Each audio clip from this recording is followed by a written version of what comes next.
The Howling Man, starring Fred Willard, with Stacy Keach as your narrator, was adapted for radio by Dennis Etchison and written for The Twilight Zone by Charles Beaumont. Heard in the cast were Christian Stolte, David Darlow, Doug James, and Anna Sverutza.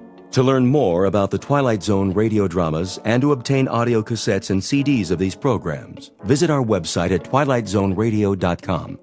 The producers of The Twilight Zone wish to thank CBS Enterprises, Carol Serling, Dennis Etchison, Dick Brescia Associates, Claire Simon Casting, Terry Jennings, XM Satellite Radio, Sirius Satellite Radio, our sponsors, and our radio affiliates for helping make this series possible.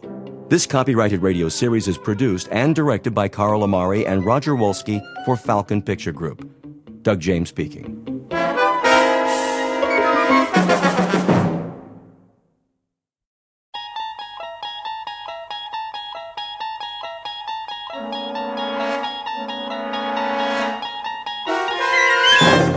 You're traveling through another dimension. A dimension not only of sight and sound, but of mind. A journey into a wondrous land whose boundaries are those of imagination. Your next stop, the Twilight Zone.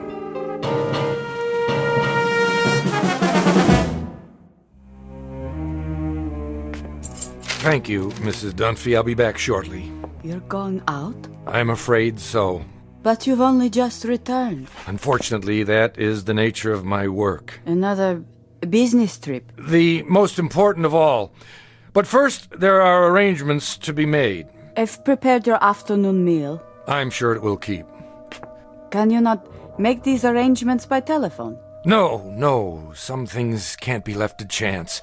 In the meanwhile, follow my instructions precisely, to the letter, Mrs. Dunphy. Do I make myself clear? I believe so. You believe so? Then let me make it absolutely clear. Sit down for a moment. But if you're on your way... It's necessary that you understand. And the only way to be sure is to tell you how it began. Please. If you wish, sir. I must warn you, it's an incredible story. I, of all people, know that. So incredible that you won't believe me at first. But I'm going to tell you everything. Then you will believe. Because you must. You must believe. Do you know Central Europe? Europe? Only as a child, sir. It started there many years ago, after the First World War. I was on a walking tour of France, Belgium, and Germany. I decided to travel alone with only a small pack. The confidence of youth. Germany was magical then, a place of valleys and mountains and swift, dark rivers. There was nowhere else like it, a fertile land where everything grew tall and straight out of the earth. I was struck by the richness of the soil, the verdancy of the hills. Stepping across the border from Belgium, where the mustachioed guards saluted like tin soldiers, I entered a different world. Everywhere I looked, a swelling green ocean. On the farthest hills, tall, ancient buildings of stone. Estates, monasteries, castles, or what have you. Some of them in ruins. I stood a moment at the border and watched the hawks circling above, wondering how such a miracle could be. It was as if I had passed through an invisible door from a musty room into a magical kingdom of winds and light. But so much can change in an afternoon. By nightfall, clouds filled the sky and the storm moved in to darken the landscape. The nearest village was miles away. I was unprepared, dressed for a stroll up the Champs-Élysées, perhaps. In minutes, I was drenched and chilled to the bone. And I saw it. A medieval castle, bombed almost to ruins. Sitting like a broken fingernail atop Schwarzhof Mountain. I came to a wall of gray stone. There was an iron gate. Please! Please! Someone! Please let me in!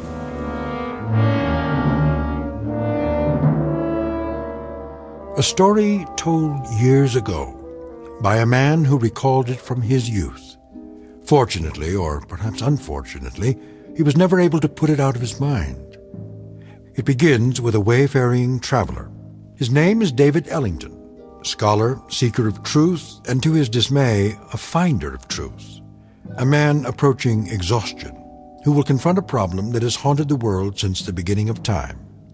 A man who knocks on a gate seeking sanctuary, and instead finds that he has just crossed an unmarked border into the far edges of the Twilight Zone.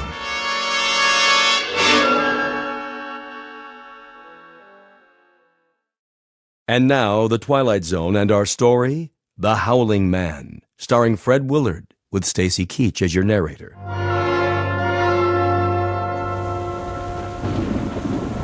I found a rope by the gate and pulled it.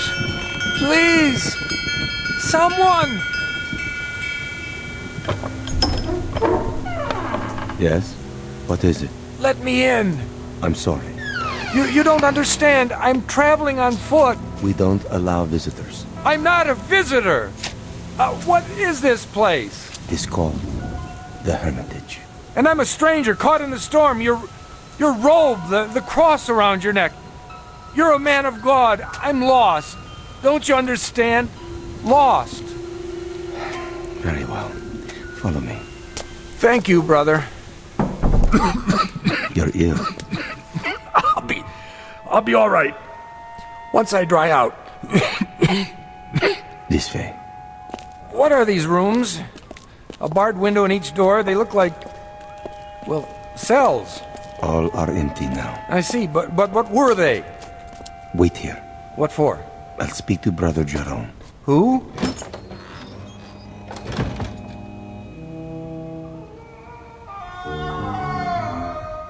What in the... Brother Jerome will see you now. Oh, what was that? The wind. Are you sure? Come. The room had almost no furnishings. A straw pallet, a rude desk and chair, some books and religious oddments, very stark. The abbot himself was a fierce El Greco painting of a man, stooped and withered, but strong in every part of him. Like the monk who came to the gate, he wore a shepherd's cloak and carried a crooked staff. Why have you come here? My name is David Ellington. I got lost in the storm. Then I saw a lantern in the window. And what is it you want of us? Want? Only a little shelter, some food. We cannot help you here. You will have to leave. You call that a Christian attitude? Now, Mr. Ellington. Oh, for the love of... All right, if that's the way you want it. Sorry to have troubled you. Give me a minute. I'll be out of here in... Brother Christophorus, Yes? carry him out of here. At once. Right away.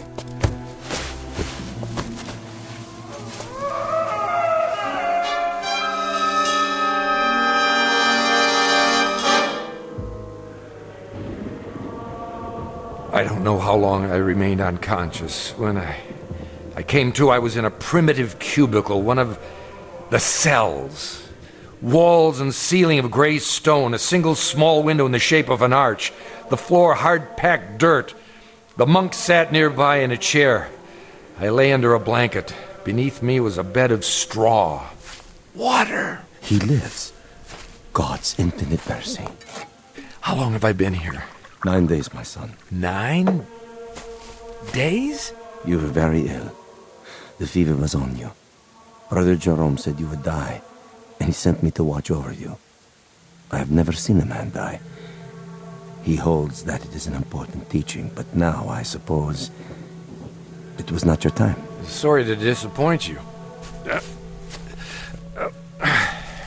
No, my boy, don't try to rise. You must rest.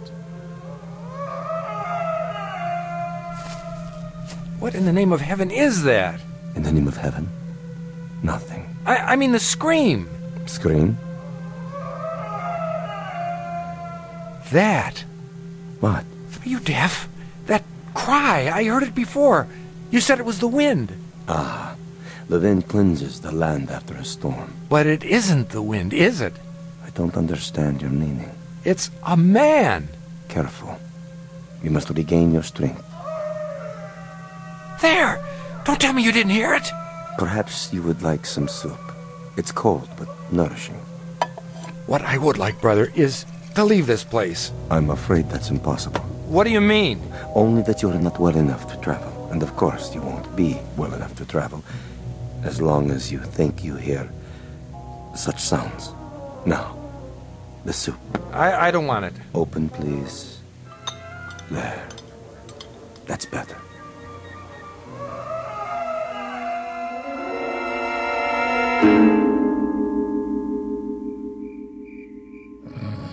Over the next few hours, my strength did return, or at least some of it. I waited until the monk had fallen asleep. Then at last I made my move. The door was held shut by a simple iron bolt. I had only to slide it a few inches without waking him. I was almost free, but I could not remember which way we had come. When I turned into another corridor, I realized I was lost.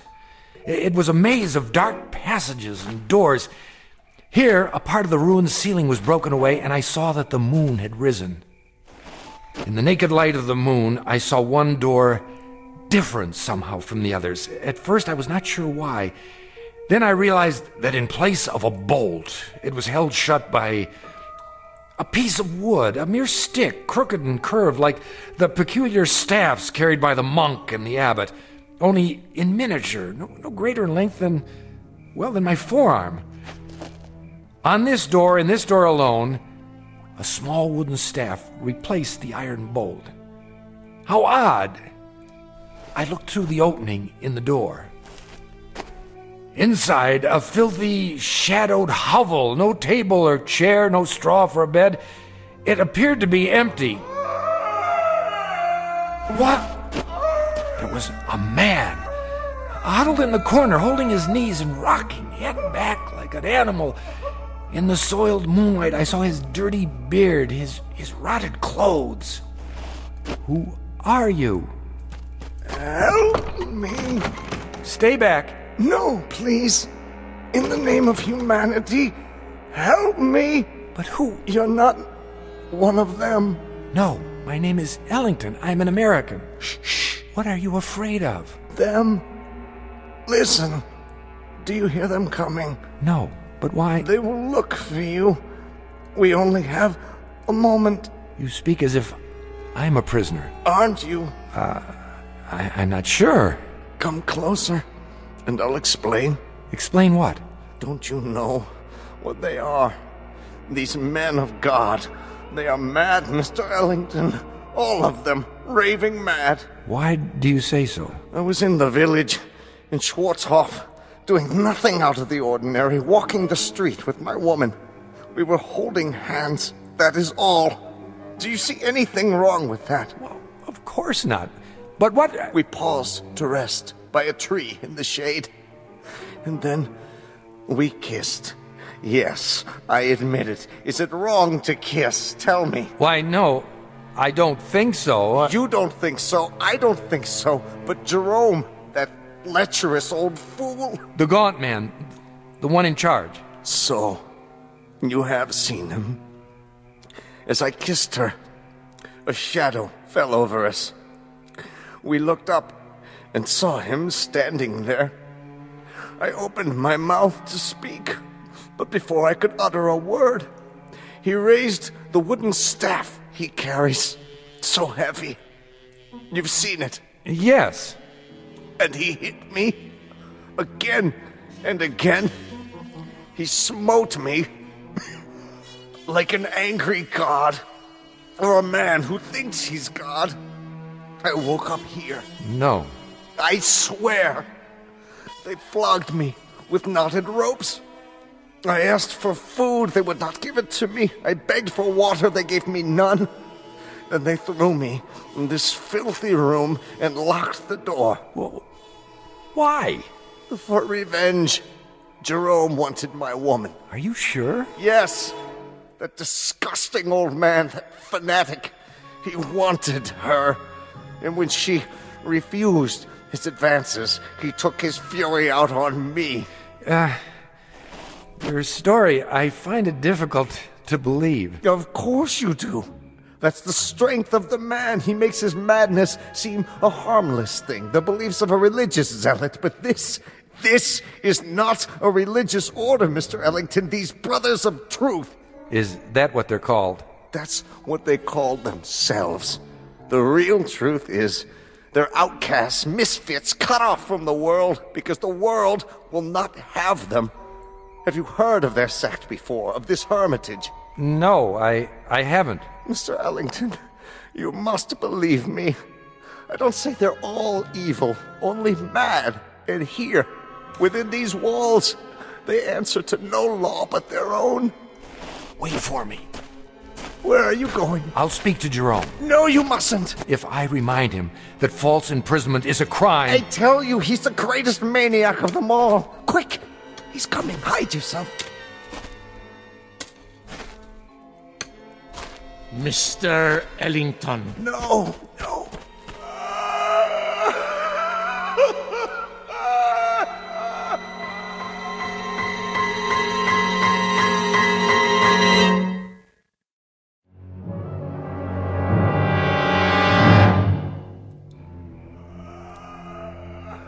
Brother Jerome?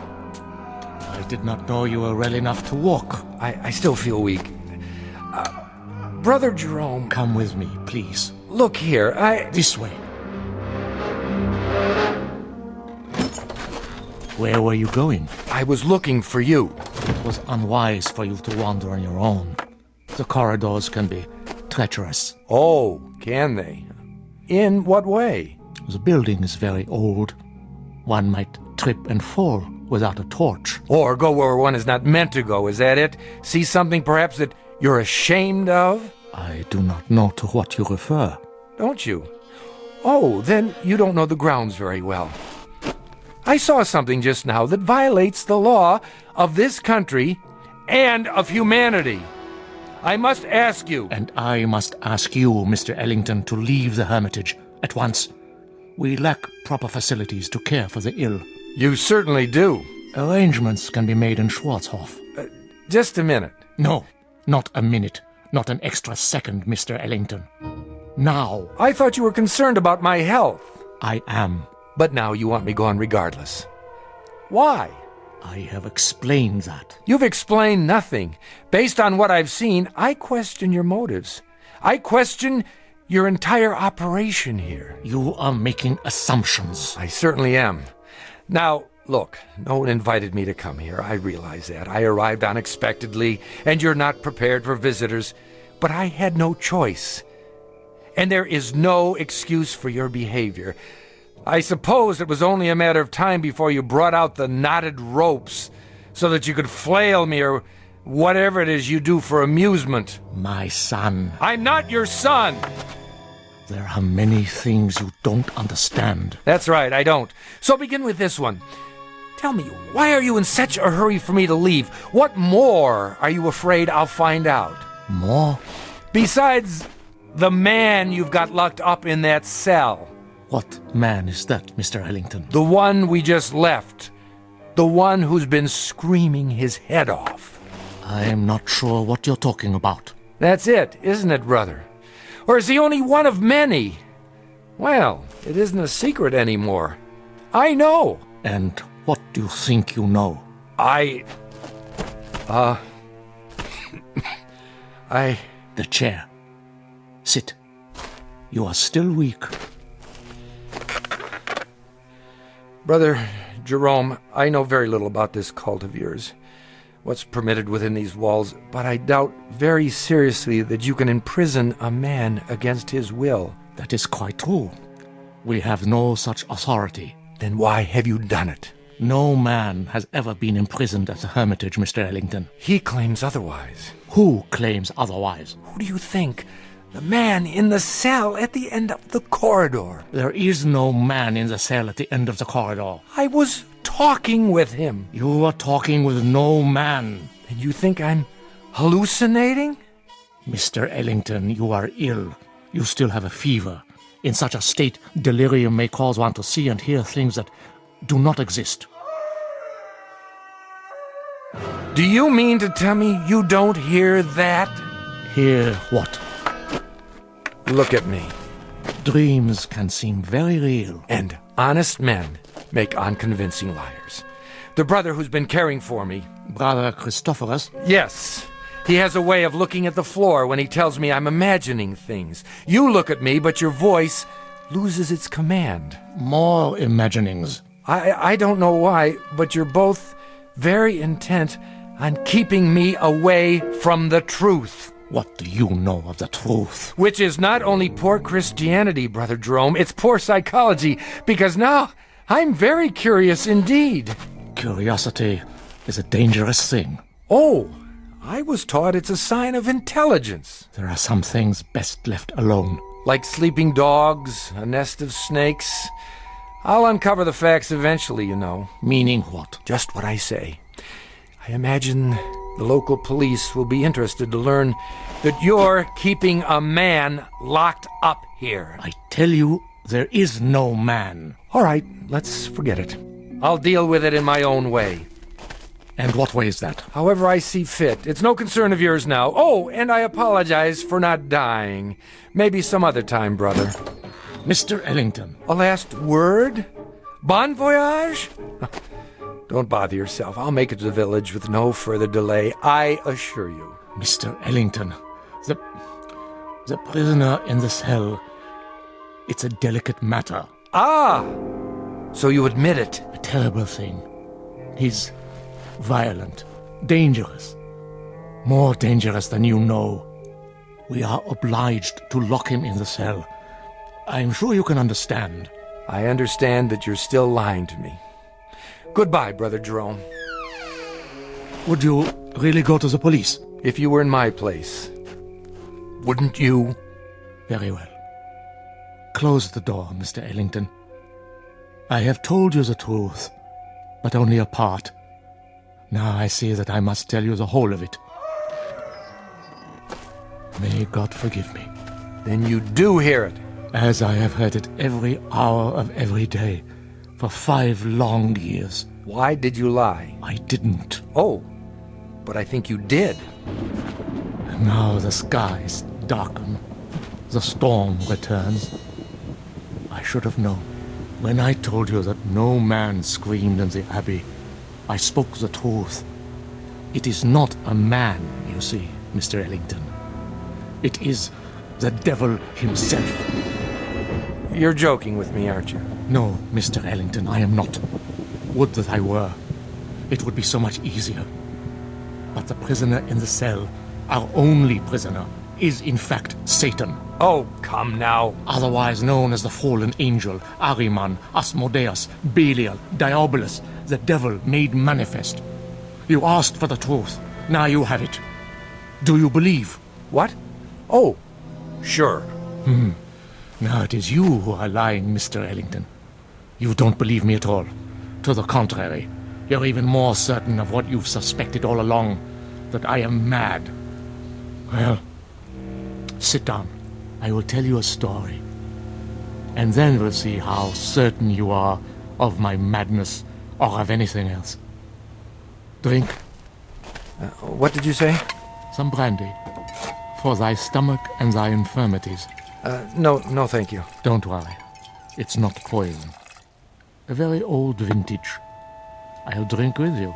What is it you wanted to tell me? I presume, Mr. Ellington, that you consider yourself sophisticated, a worldly man. Why do you say that? You're young, rich by your clothes, and reasonably well educated. Harvard? Yale. Exactly. Having a last fling before settling into the family business. How did you... You are an open book, printed in very large type, with pictures. Of course, you consider us primitive, because we're living in seclusion away from the real world. To you, we're misfits. Please, I know all the theories. I assure you, brother... No, Mr. Ellington, it is I who am assuring you that I am not the ignorant fanatic I might seem. I coped with your world for 40 years before I left it, and rather successfully by your standards. The best schools, a degree in philosophy, a job that took me to all the corners of the earth. This beard and this staff and this face represent nothing but a different point of view. If you understand that, then perhaps you will listen to what I have to say with an open mind.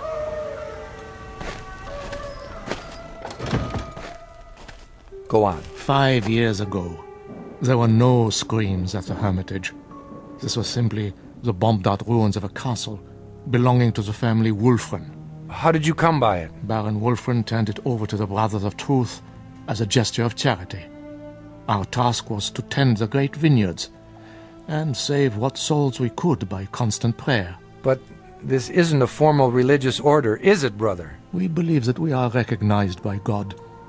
Truth is our only dogma. We are committed to it as man's greatest weapon against the devil, who is the father of all lies. Please, continue. You were tending the vineyards. At that time, not very long after the Great War, the world was in chaos. Everywhere there was unhappiness, except in the village below. Really? For some reason, the people of Schwarzhof refused to yield to despair. They lost none of their faith. They continued, as they had for years, to be honest and God-fearing and happy. The village was a plum to Satan, one he could not resist. So he came here, drawn to it as a moth is to light, and embarked upon a program of corruption. But you stopped him. Yes. You see, Mr. Ellington, he made the same mistake you are making now. He underestimated me. He thought he would have no difficulty tempting an old fool. I had him in the cell before he knew what happened. But if he's the devil, how do you keep him from escaping? With the staff of truth. The one barrier he cannot pass. Mm-hmm. And when he first came, just how did you recognize him? I had seen him before, in every part of the world. Wherever there was sin, wherever there was strife and persecution, there he was also. Sometimes he appeared only as a spectator, a face in the crowd. But he was always there, in all times and places. So you understand now, I trust, why you must say nothing of the things you have seen and heard. Brother, not that I doubt you, but is it possible that you've made a mistake? No. Think, Mr. Ellington, of the peace in the world these 5 years. Think of this country now. Is there another like it? But you haven't put an end to suffering. There's still murders and robberies. Even now, while we talk, people are starving. The suffering man was meant to endure, my son. We cause much of our own grief and need no help from him. It is the unnatural catastrophes, the great wars, the overwhelming pestilences, the wholesale sinning that we have ended. The world is rebuilding. A great dawn will come. Enough. You've made your case. I believe you, brother. Do you? Truly? I admit I was doubtful at first, but you've convinced me. Absolutely. I promise to keep your secret. Good. Tomorrow, if you feel well enough, you may leave. For now, let the storm pass over. Brother Christophorus will look after you. If you would, go directly to your room. I will. Good night, brother, and thank you. I was glad our conversation was over. It was clear that he was quite mad. I thought of his wild beard, his eyes in the flickering candlelight, and I was relieved to be away from him. The devil, indeed. But the storm had returned, and I was not yet fully recovered. I would pass one more night in this place. What, I wondered, should I do before morning comes?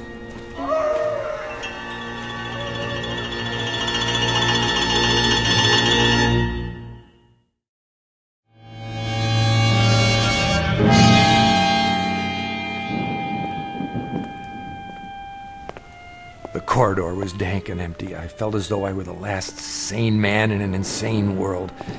What Brother Jerome had told me was utter nonsense, the product of a deranged mind. But his belief, his faith, as he called it, was heavy in the air, infecting the very stones. To bring it down would require outside help, but perhaps I could start that very night with an act of pure, unselfish humanity. Psst!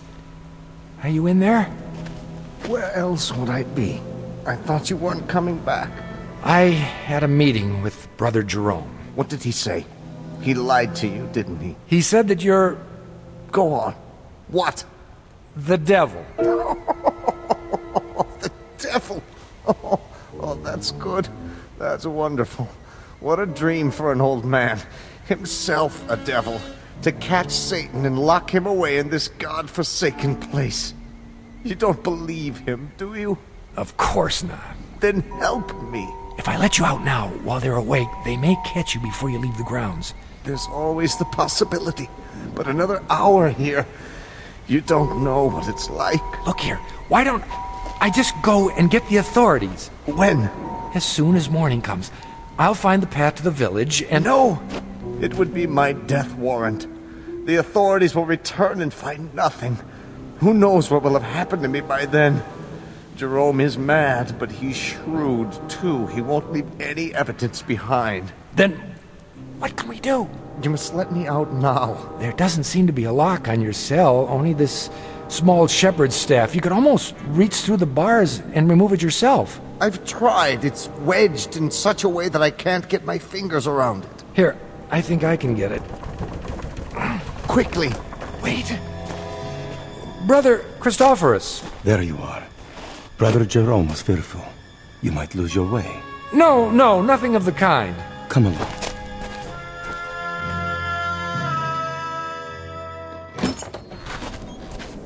I'll light the candle. There is bread and water on the table, and more soup to give you strength. Thank you. Rest now, Mr. Ellington. Remember, you're still a very sick man. I'm feeling much better. Nonetheless, Brother Jerome has asked me to watch over you. Really, that isn't necessary. It is my duty. The chair is sturdy, and the candle is fresh. Wait a minute. Why are you locking the door? To protect you. But you're locking us both in. Never fear. I have the key. It is not long till morning. But... Sleep, Mr. Ellington. You are a weary traveler. Soon you'll be back with your own kind. With a comfort, eh? You will forget all you have seen here. I watched the monk as he sat heavily in the chair. I was a prisoner, no doubt about it. How much longer, I wondered, for both prisoners? What if the morning came and Brother Jerome chose not to release me as he promised? I might remain here for... How long had the Howling Man been in prison? 5 years? Lord, I imagined my beard growing, my hair wild, until I too was starved, crying to be let out. No one would come. Who knew I was here? I'd drop off the face of the earth, forgotten, presumed dead. Brother Christophorus had the keys around his neck, but until he fell asleep, I was at his mercy. It was almost dawn when I dared to move. I had to be careful not to wake him.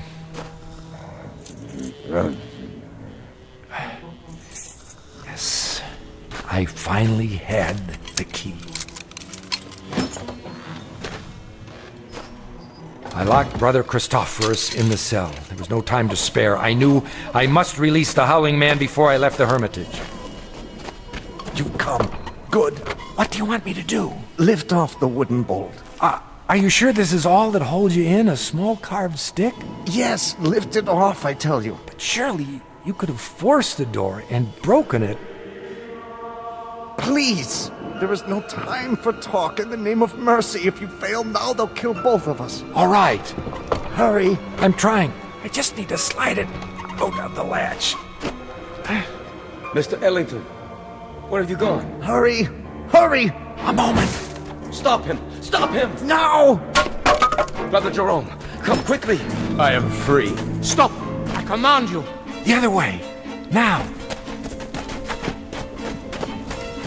Here is the gate. It's locked. I must get over the wall. I'll put my hands together. A hoist. Step up. Let not Satan escape us, O Lord. Let him not sow the seeds of evil throughout the world. I call upon you. Up, now!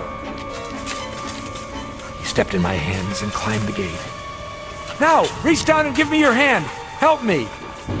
Help you? Help you, mere mortal? Are you mad?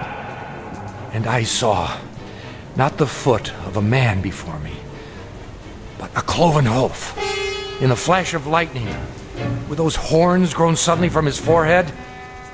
Then he turned and vanished in the moonlight. I am sorry for you, my son. What was he? As long as you live, you will remember this night. He is gone. Who? Tell me. Even now, you're not sure. But you will be. And then you'll know, Mr. Ellington. You'll know who it was you loosed upon the world.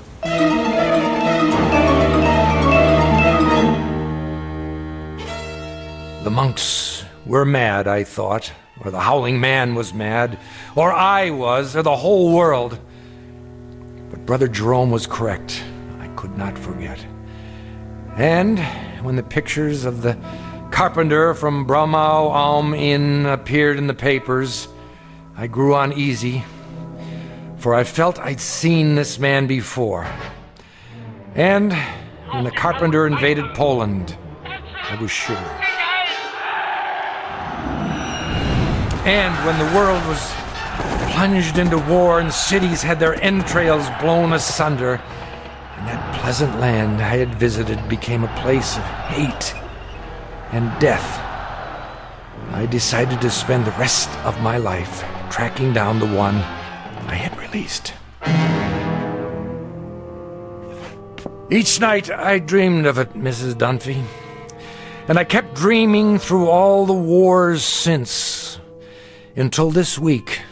It took years, decades, but eventually I found him. And so the nightmare is finally over. Again. I see.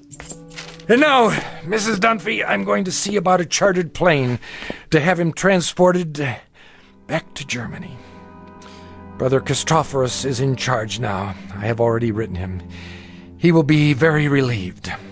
And what you found, it is here? Have no fear. As long as the staff of truth is in place, he cannot leave the next room. The staff is very small, but very powerful. So you see why you must not, under any circumstances, go near that door. Nothing in the world is more important. Do you understand? I believe so. Oh, he'll do a bit of howling, but never mind that. It's a trick. I'll return as soon as possible. Until then, keep that door locked. Yes, sir. Oh my, such stories. Come here. Please. You must listen. He is insane. Let me out, I beg you. Let me out. Who's there? Behind that door. Are you all right? Sir, can you hear me? The little piece of wood. The staff. Remove it. Please. I don't know if I should. Please. Take it off the door. I implore you, please. Please.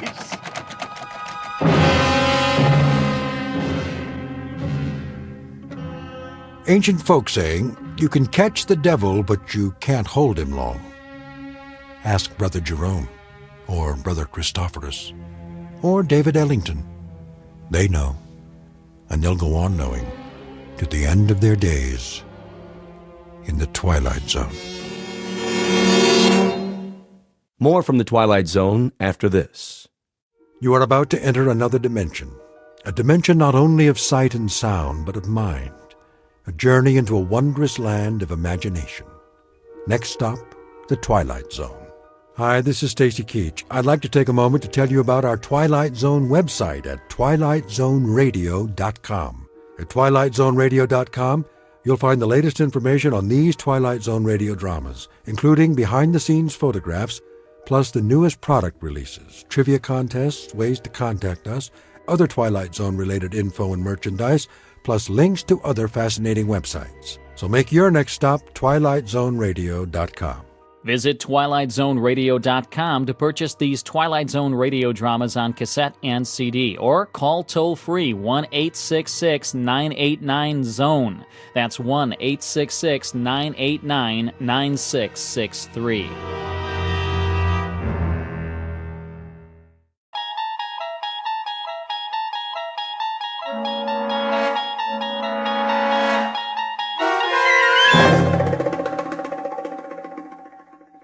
The Mighty Casey, starring Paul Dooley, with Stacy Keach as your narrator, was adapted for radio by Dennis Etchison and written for The Twilight Zone by Rod Serling. Heard in the cast were Christian Stolte, Joby Cerny, Jeff Lupetin, Alex Sopener, Kurt Nabig, Derek Purcell, Roger Mueller, Elizabeth Lido, Carl Amari, Jason Mallow, Doug James, and Vince Amari. This copyrighted radio series is produced and directed by Carl Amari for Falcon Picture Group. Doug James speaking.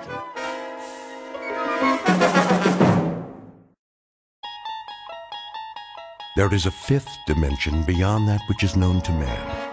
It is a dimension as vast as space and as timeless as infinity. It is the middle ground between light and shadow, and it lies between the pit of man's fears and the summit of his knowledge.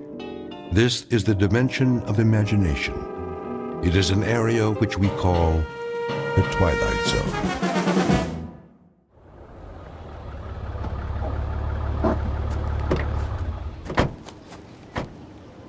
Okay, Pete, let's mark it off. Starting where? The dugout. Run a chalk line in front of the fence all the way to the gate so they can bulldoze it flat. Wait, what's the dugout? Where the team would wait. They'd sit on the bench, shoot the bull. Sometimes McGarry'd chew 'em out but good. Oh, I know what a dugout is. But why'd you call it that? I don't see any bench. Not now, you don't.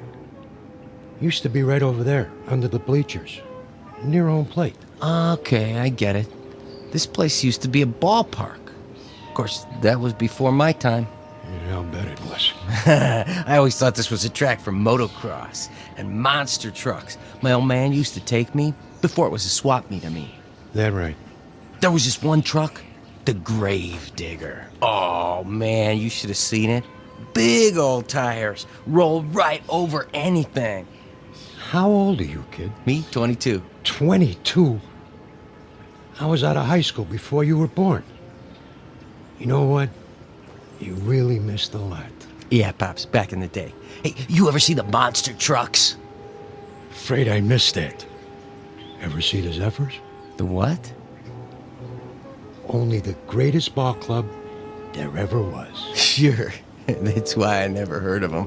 Yeah, World Series champs, huh? They could have been. Let me tell you. And they almost did. 1 year in particular. We better get back to work, Corrigan. Wait a while, kid. I want to tell you a story. You bring your lunch? Sure, I brought it in the truck. Then let's take a load off. Good time for a break. It's okay by me.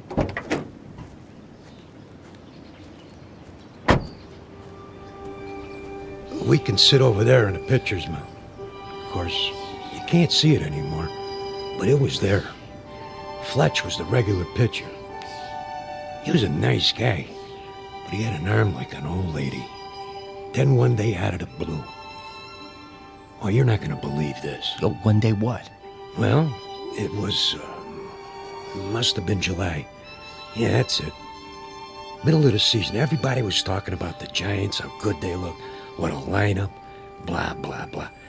The Zephyrs were stuck in a toilet. Then one day McGarry, that was the manager, he called for open tryouts. Why not? Couldn't be any worse than what we had. That was when he came along. Didn't look like much. But when he wound up, man, what an arm. Who? I'm getting to it. Better start at the beginning. It was a hot one that year. No rain, the sun beating down.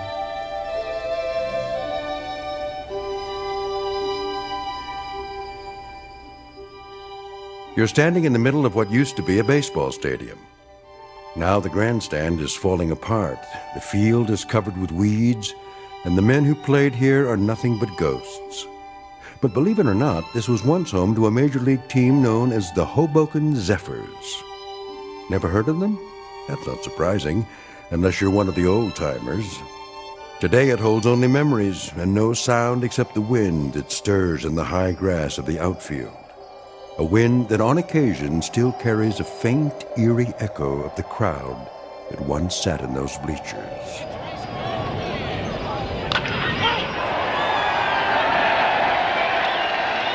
We're about to travel back in time to a day when the Hoboken Zephyrs were still a part of the National League, and this mausoleum of memories was an honest-to-Pete attraction. But since it's strictly a story of make-believe, we must begin this way. Once upon a time, in New Jersey, a most unusual event happened on the way to the ballpark. In a moment, you'll meet the cause of that event, a left-hander named Casey. Not the most original of monikers, but that's what he was called. So sit back, grab a hot dog and a bag of peanuts, and get ready for the playoffs. Because this particular broadcast is brought to you live from the Twilight Zone. And now, The Twilight Zone and our story, The Mighty Casey, starring Paul Dooley, with Stacy Keach as your narrator. All right, new guys, let me see what you got. Give me 50 jumping jacks. Make it 100. Make it 100. Then take a lap around the field. 2 laps. You got it, McGarry. Of course, if we burn them out too fast... They better learn to hustle or they're out of here.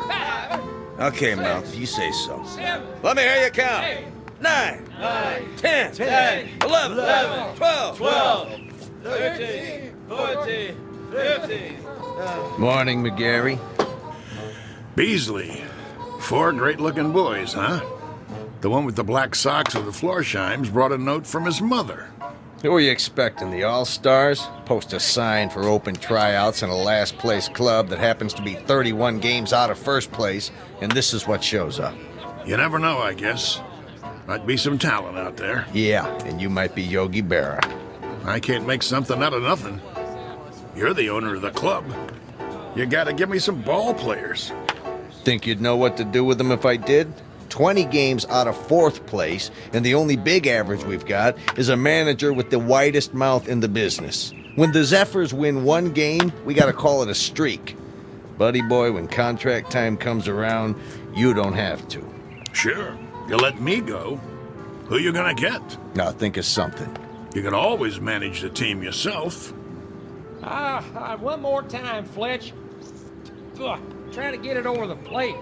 You okay, Monkey? I must have slept funny on my arm last night. How's the team doing? Are you kidding? Last week, Fletch pitched 4 innings and only gave up 6 runs. That makes him our most valuable player of the month.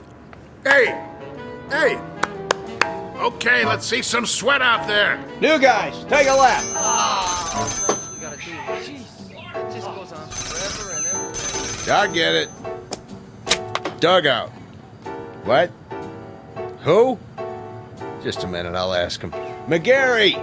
Yeah? You want to look at a pitcher? You mean someone besides Fletcher? Now, why would I want to do that? Send him down. New boy? Gotta warn you, he's a lefty. Lefty, schmefty. If he's got one arm that works, he's for us. Hey, Monk! Yeah? Fletch can take it easy now. I got a new boy coming in. Catch a few for him? Yeah, sure, Moth. Yeah, okay, Fletch. Go on, shower up. Check.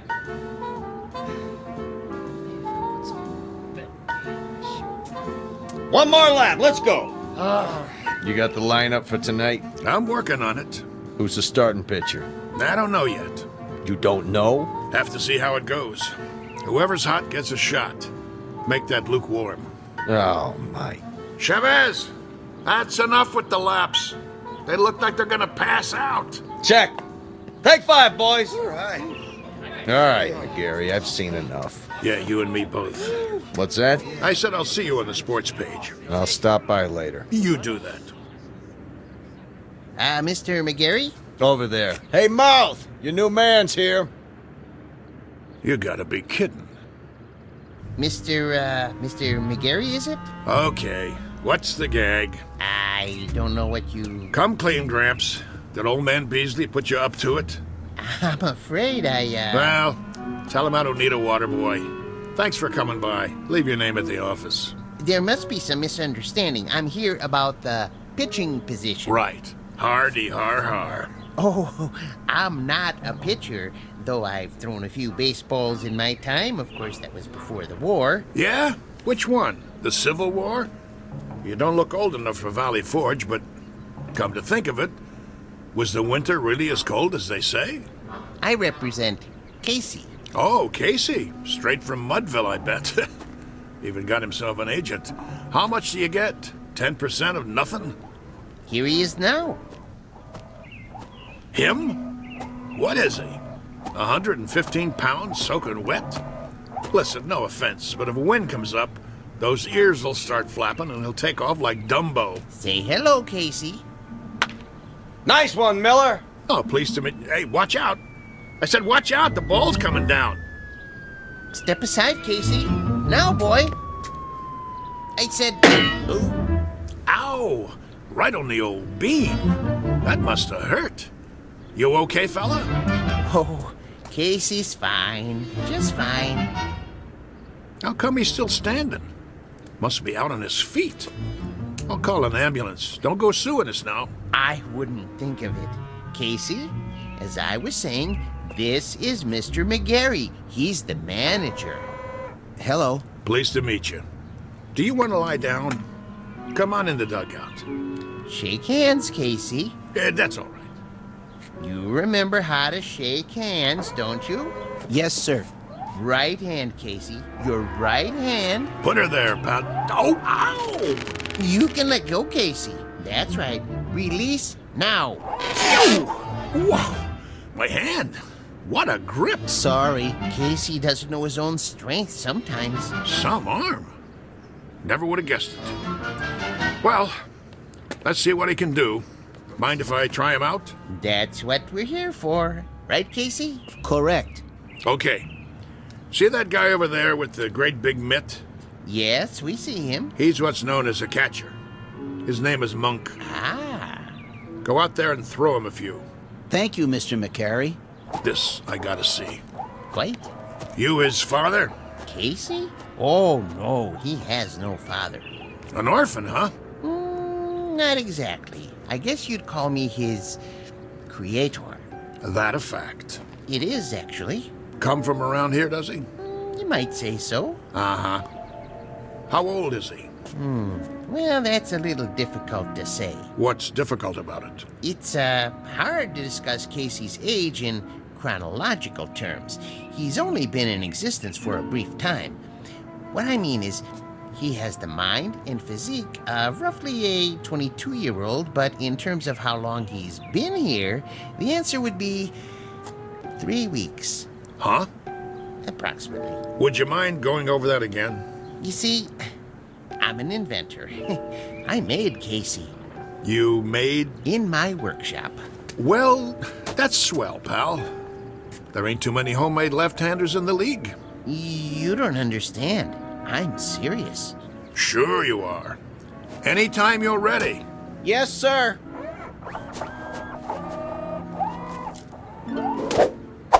Oh, jeez Louise. That's his fastball. Try a curve now, Casey.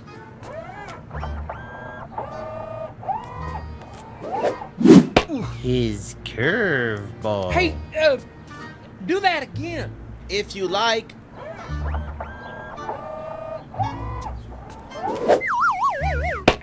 Hey! What was that? We don't have a name for it yet. Go ahead now, Casey. Don't hold back.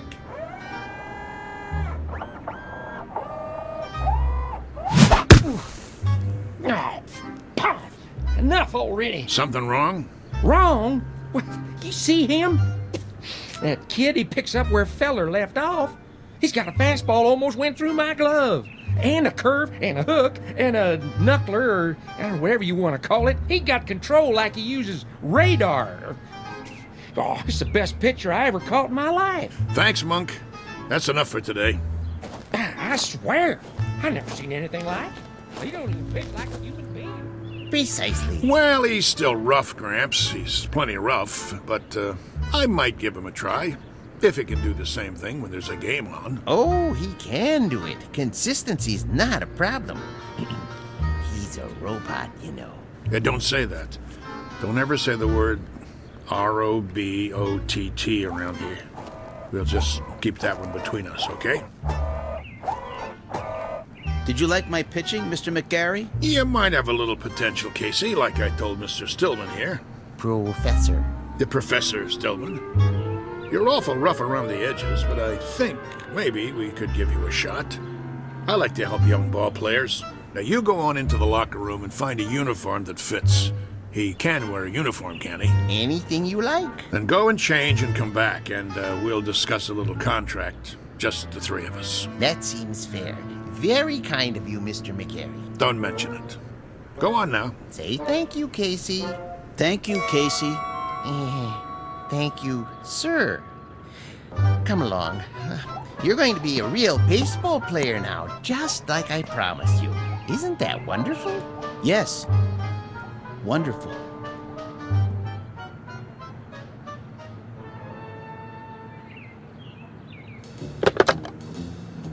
General Manager's office?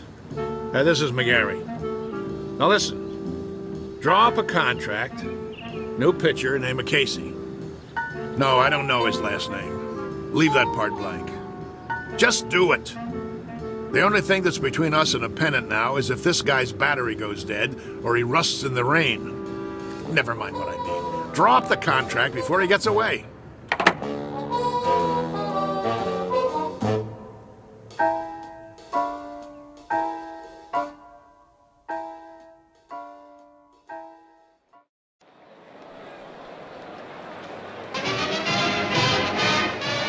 And ready in 3, 2. Good afternoon, sports fans. We're coming to you live for the last in a series of home games for the Hoboken Zephyrs. The Bullets are already on the field, warming up, but there's been a delay. The Zephyrs are still in the locker room. Now, we understand they're getting a last-minute pep talk from their manager, the colorful Mouth McGarry, and knowing him, it's an earful. Peanuts, Red Hots. Well, the Zephyrs are at the bottom of the league this season, which means this is a make-or-break situation. And rumor has it there's a new pitcher on the team, but that's unconfirmed. Ah, yes, a beautiful sunny day. Local fans all here, ready to root for the home team. Still, no sign of the boys from Hoboken. Well, this might be a good time for a break before the action starts. But we'll try to get word from the locker room. But till then, let's go to a commercial. And you're off. 60 seconds. How much longer do I have to fill? Beats me. What's with these losers? Well, if I was on that team, I guess I wouldn't want to show my face either. 45 seconds. Beer here, get your ice cold beer. Somebody get me a beer. I'm dying out here. What am I supposed to do? Play tiddlywinks? It's going to be another slaughter anyway. Hey, ask him if he's got anything stronger than beer. You can always read him the stats. There are no stats. If this team was any lower, they'd get stuck in the grass. What am I doing here? Get me another gig. Little League. The weather. I don't care. Just get me out. 20 seconds. The Zephyrs are charging onto the field. No. The Zephyrs look hungry this afternoon. Yeah, sure. Oh, who am I kidding?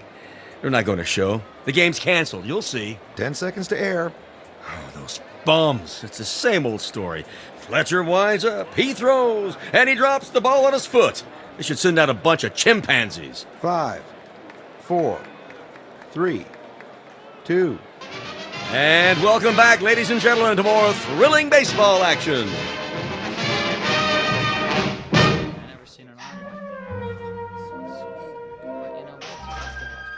All right, you got the signals down now, kid?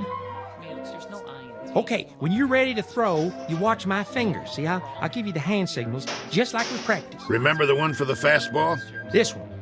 Yes. And a curve? Show him the one for a curveball. Yeah, it's right here. Well, what are we waiting for, Mouth? This ain't a training session. This is for real. You're telling me? All right, kid. You got the signals down. Look, the main thing is walk out there like you own the place. But be cool. Nice and steady. Cool? He means don't be nervous. Nervous. Yeah, that's right. Whatever you're feeling, don't let it show. Pull your cap down over your eyes like this. You got nerves of steel. You know what I mean? Not steel, exactly. You know what nerves are, Casey. Oh, yes. Neurons, axons, and dendrites. This case, nerves means ill at ease. As if one of your electrodes were corroded and, Nervous, Casey. Like as if it's 2 out in the 9th and you're 1 up and you're pitching against Joe DiMaggio. He comes up to the plate, looking intent, eyes straight ahead. That wouldn't make me nervous. No? Why not? I don't know anyone named DiMaggio. What? He never heard of... I know what he said. He's a great kidder, ain't he? I love this guy. All right, fellas, this is it. Let's get going. It's time, Casey. Yes, sir. Mr. McGarry? Yeah? Are you coming? Yeah. Yeah, I'm coming. Something the matter? I was just, thinking about the Giants. We're not playing the Giants today, are we? No, but I can't wait to knock them off. For that matter, I'd love to knock off the Phillies and the Cards, too. Or the Braves in Cincinnati. Or even the Hanksville Bullets. Them especially. Those bums beat us 11-0 in spring training. I think that will happen. Casey will come through for you, Mr. McGarry. Most definitely. You never told me. What have you got riding on this? What's your angle?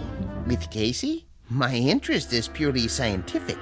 I know he's a Superman of sorts, but I need to have that proven under test conditions. You mean you can't guarantee he'll work? Oh, I have no doubts. Once I built a home economist to run my house.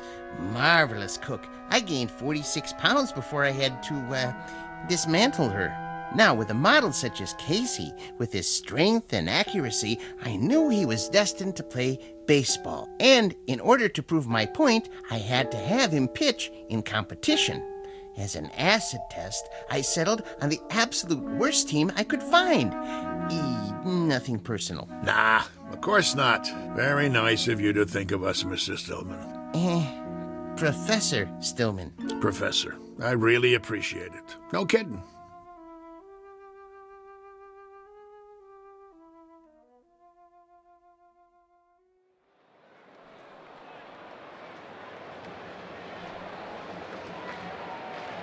You can feel excitement in the air as the Zephyrs take to the field. Hey, you bums, do something. The pressure's on the home team, tensions are high, and there's a groundswell of support as this new pitcher approaches the mound. Well, it's do or die today. Fletcher's on the bench, and the new man, the only name I have is Casey, and frankly, he doesn't look like much. But his metal's about to be tested, to coin a phrase. Go home, kid, your mother's calling you. The umpire signals for the start of the game. Hey, ball! The ball is whipped around the infield, and now the second baseman is hand-carrying it over to Casey. He rubs it off on his jersey and hands it to him. The pitcher is, yes, he finally takes it. He turns to face the batter, waiting for a signal. Here's the windup. He throws. The batter swings. Steve Reichman. I must have missed that one, folks. It looks like the batter missed it, too. It went over the plate so fast, he swung a full 360. Good gravy, was that a fastball? Lucky pitch. Let me see you do that again. Take your best shot. Second pitch. Here's the windup. Whoa, Nelly! Halloran tries to take a bite out of it and misses. He's off his feet. Looks like he threw his back out, twisted around like a pretzel. Good golly, Miss Molly, we got ourselves a pitching machine.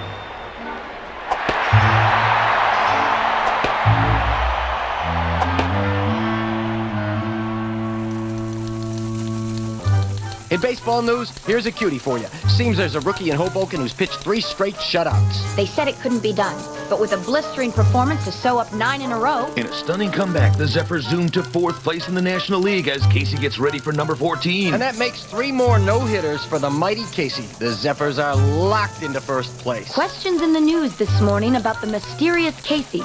Where does he get his superhuman ability? Playoffs temporarily suspended as the Baseball Commission orders an investigation. Today's headline, the mighty Casey. Is he on steroids? Good day.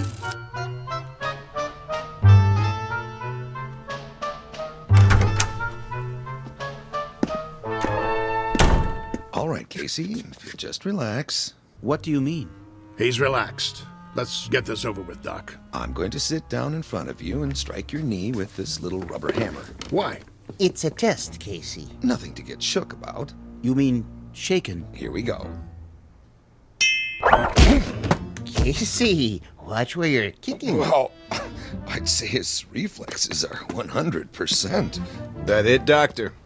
Not quite, Mr. Beasley. Just let me check his pulse and do a blood test. Oh, no. What's the matter? If Casey doesn't pass his physical, there goes the pennant. There goes the series. There goes my career. But why are you worried? He doesn't take anything illegal, does he? Absolutely not. You may rely on it. Then... there's something I haven't told you, Beasley. What? Now to take your pulse. Hey, Doc, you really need to do that? Oh, a mere formality. He seems to be in A1 shape. Absolute perfection, if I do say so. Quiet for a moment, gentlemen, while I listen through the stethoscope. Oh, boy. Here it comes. Breathe, please. Once more. What's wrong? Nothing. Not a thing. Everything sounds fine. It's just that... Out with it. What? This man doesn't have a pulse. No heartbeat either. Try again. I already have. This man isn't alive. He can't be. That's pretty funny, Doc. Okay, go ahead and draw your blood sample. We gotta get Casey cleared for the rest of the season. I'm afraid that won't be possible. Why don't you wait out in the hall, Stillman? You're starting to get on my nerves. Nerves make up the neurological system in the human body. When a small electrical charge passes from one to another... Enough already. Mr. McGarry, it'll have to come out now. There's no way to avoid it, Doctor. What's this all about, Mouth? Beasley, you ain't gonna like this, but, see, I didn't have a choice. It was Casey or nothing. Are you trying to put something over on me? Ah, what a pitcher he was. The only ball player I ever had on the team who didn't eat nothing. Not even a hot dog. Doctor. Is there a problem? I think you should know something before you go any further. Go ahead. Give it to him. Casey doesn't have any pulse or heartbeat because he doesn't have any heart. How's that? He's a robot. A what? You heard the man. A robot, or if you prefer, an android made from lifelike materials to resemble a human being. Are you sure? Oh, I should be. I built him. And he's been pitching for the Hoboken Zephyrs? Doctor, this is the first I've heard of it. Well, under the circumstances, I have no choice but to notify the baseball commissioner. Move over, Casey. I don't feel so good. Doc, you got anything for a splitting headache?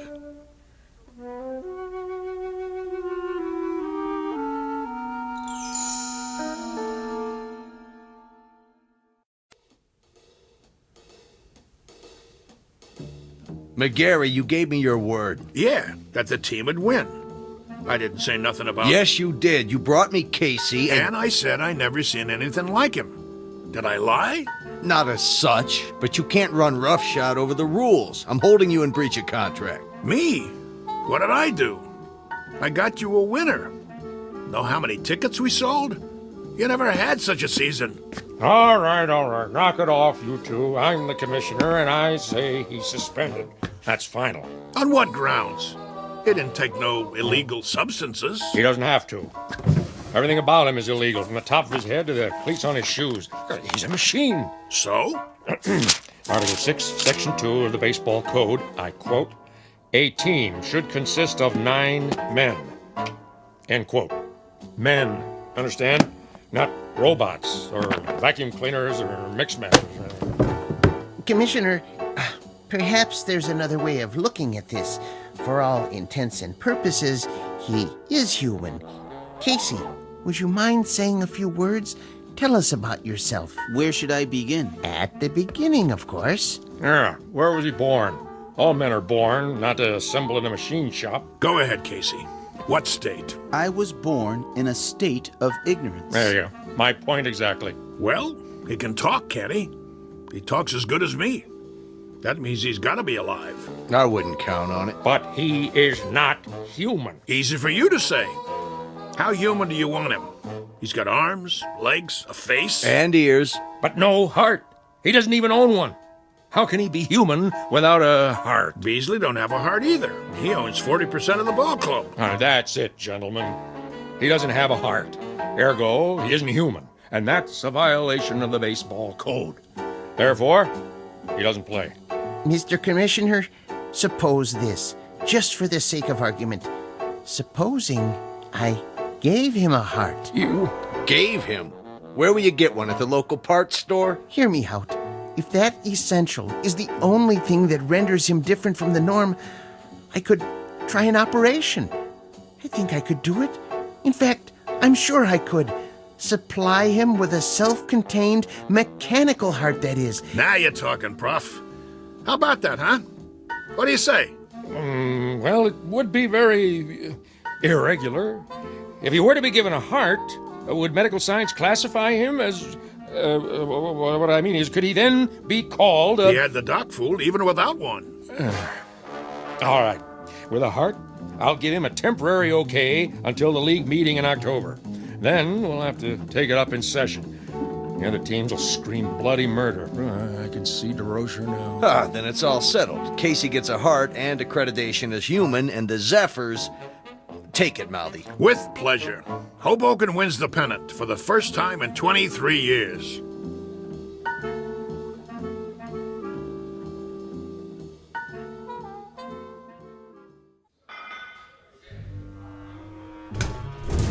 So, where's Casey? Search me.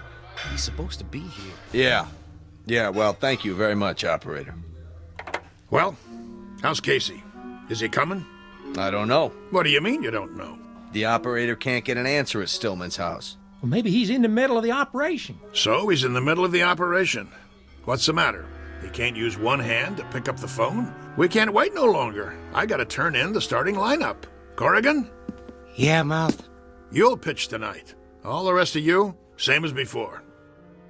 Now listen, you guys. That's the enemy out there. That's the New York Giants. And while we're out there playing, a fella named Casey is lying on a table struggling to make it.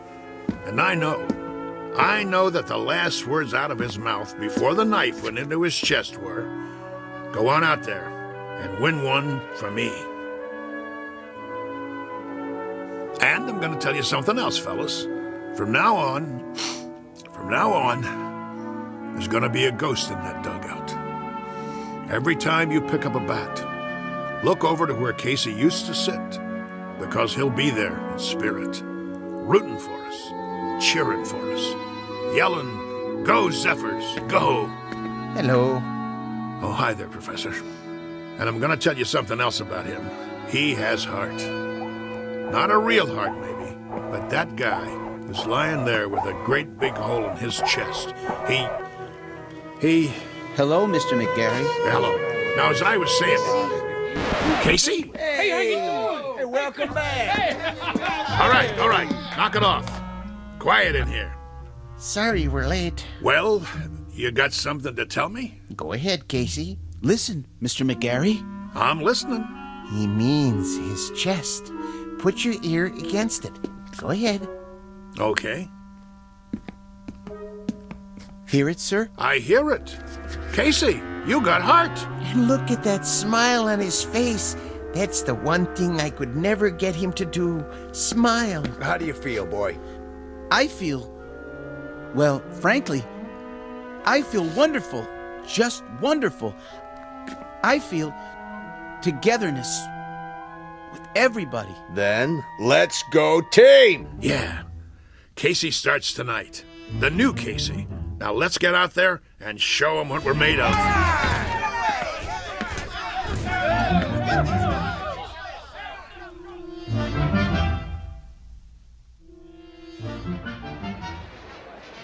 Here, get your red hot. Ladies and gentlemen, boys and girls, this is what we've all been waiting for, the big one. Oh, there's joy in Hoboken tonight, let me tell you. I wouldn't miss this one for the world. One of the greatest comeback streaks in history. Casey takes the pitcher's mound. The umpire signals the start of the game. Casey winds up. He throws. And it's a high fly over the wall and out of the park. That's a home run for the Giants. What a way to start the game. Well, that'll be a big 1 on the scoreboard. What's he doing? Cool it, guys. Casey's just playing with him. Making it more exciting. Know what I mean? If you say so, Mouth.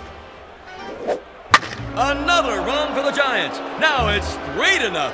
What's wrong with the mighty Casey? That's what fans want to know.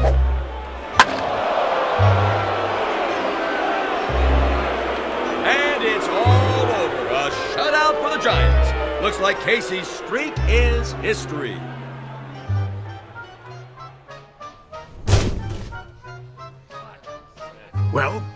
Well, 1 minute he's 3 Bob Fellers rolled into one, and the next minute he's a tanker with nothing. You want to tell me what's going on? It's rather complicated. Then you tell me, Casey. Start by explaining how one pitcher can throw 9 balls and give up 4 singles, 2 doubles, a triple, and 2 home runs. I don't know what to say, Mr. McGarry. Shall I tell him? Tell me what? It's because Casey has a heart now. So? He has heart. Big deal. The thing is, Mr. McGarry, I just couldn't strike out those poor fellows. I didn't have it in me to do that, to hurt their feelings. He felt compassion. What? That's what he's got now. Compassion. See that smile on his face? Give an individual a heart, Mr. McGarry. Particularly someone like Casey, who hasn't been around long enough to understand things like competitiveness or drive or ego. And it's bound to happen. Oh, my aching back. I'm sorry, Mr. McGarry. I just couldn't hurt their careers. Professor Stillman thinks I should go into social work. I'd like to help people. That's what happens to you. Should I tell you what happens to me? I get shipped off to a baseball farm system that consists of 1 silo and a McCormick Reaper. The only thing we get come spring is a wheat crop. Right now, I'm gonna go have me a drink. Oh, Mr. McGarry. What do you want? I was wondering if I might come with you. What for? Do you mind, Casey? Oh, don't worry about me, sir. You go ahead. Good. Now, Mr. McGarry, I've been doing some thinking. About what? The characteristics necessary to make a great baseball player. I figured out the mechanism for hooks and curves and sliders, and I think Casey is the perfect height. But when it comes to temperament, motivation, attitude, that sort of thing, there may be a better way. Such as? I might be persuaded to build another model, new and improved, who would work out even better. I could have him ready, say, for next year's spring training? Who's gonna pay for it? Oh, I've got the funding, don't worry. But I thought if we could go over the plans together. What do you got in mind? Let me draw you a picture.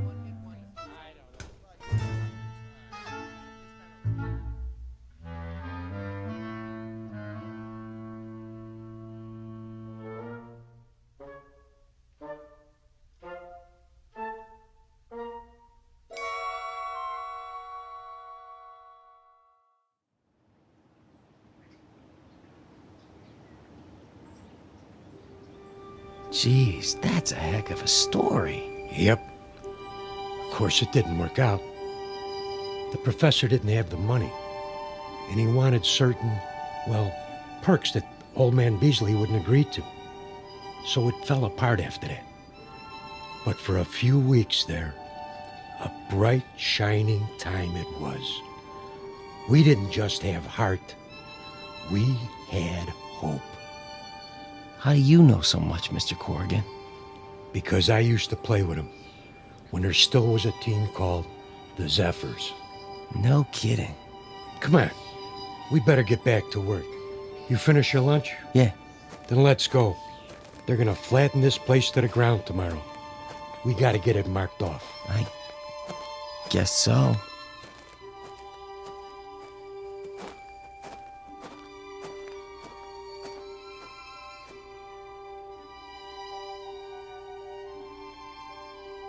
Once upon a time, there was a Major League Baseball team called the Hoboken Zephyrs, who, during the last year of their existence, wound up in last place and shortly thereafter were consigned to oblivion. There is a rumor, unsubstantiated of course, that a manager named McGarry took some of them to the West Coast and wound up with a pennant and a World's Championship not long after. This newly revised team had a pretty fair lineup of pitchers with names like Drysdale, Koufax, and Sherry, or so the story goes. So if you're interested in where any of those now famous gentlemen really came from, here's a tip. Just check under B for baseball in the Twilight Zone.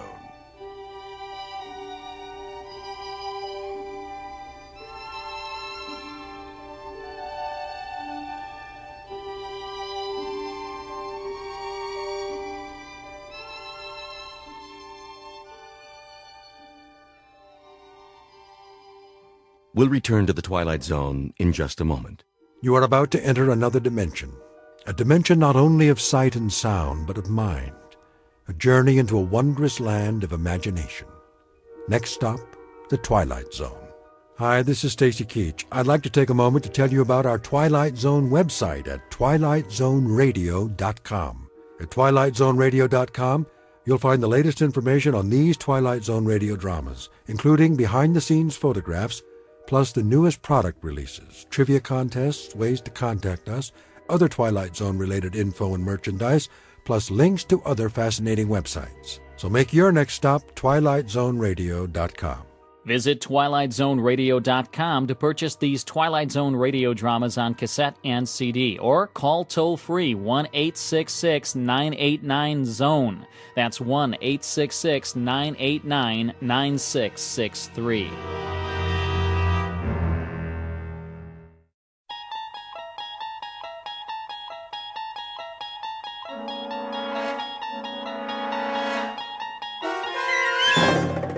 You unlock this door with the key of imagination. Beyond it is another dimension, a dimension of sound, a dimension of sight, a dimension of mind. You're moving into a land of both shadow and substance, of things and ideas. You've just crossed over into the Twilight Zone.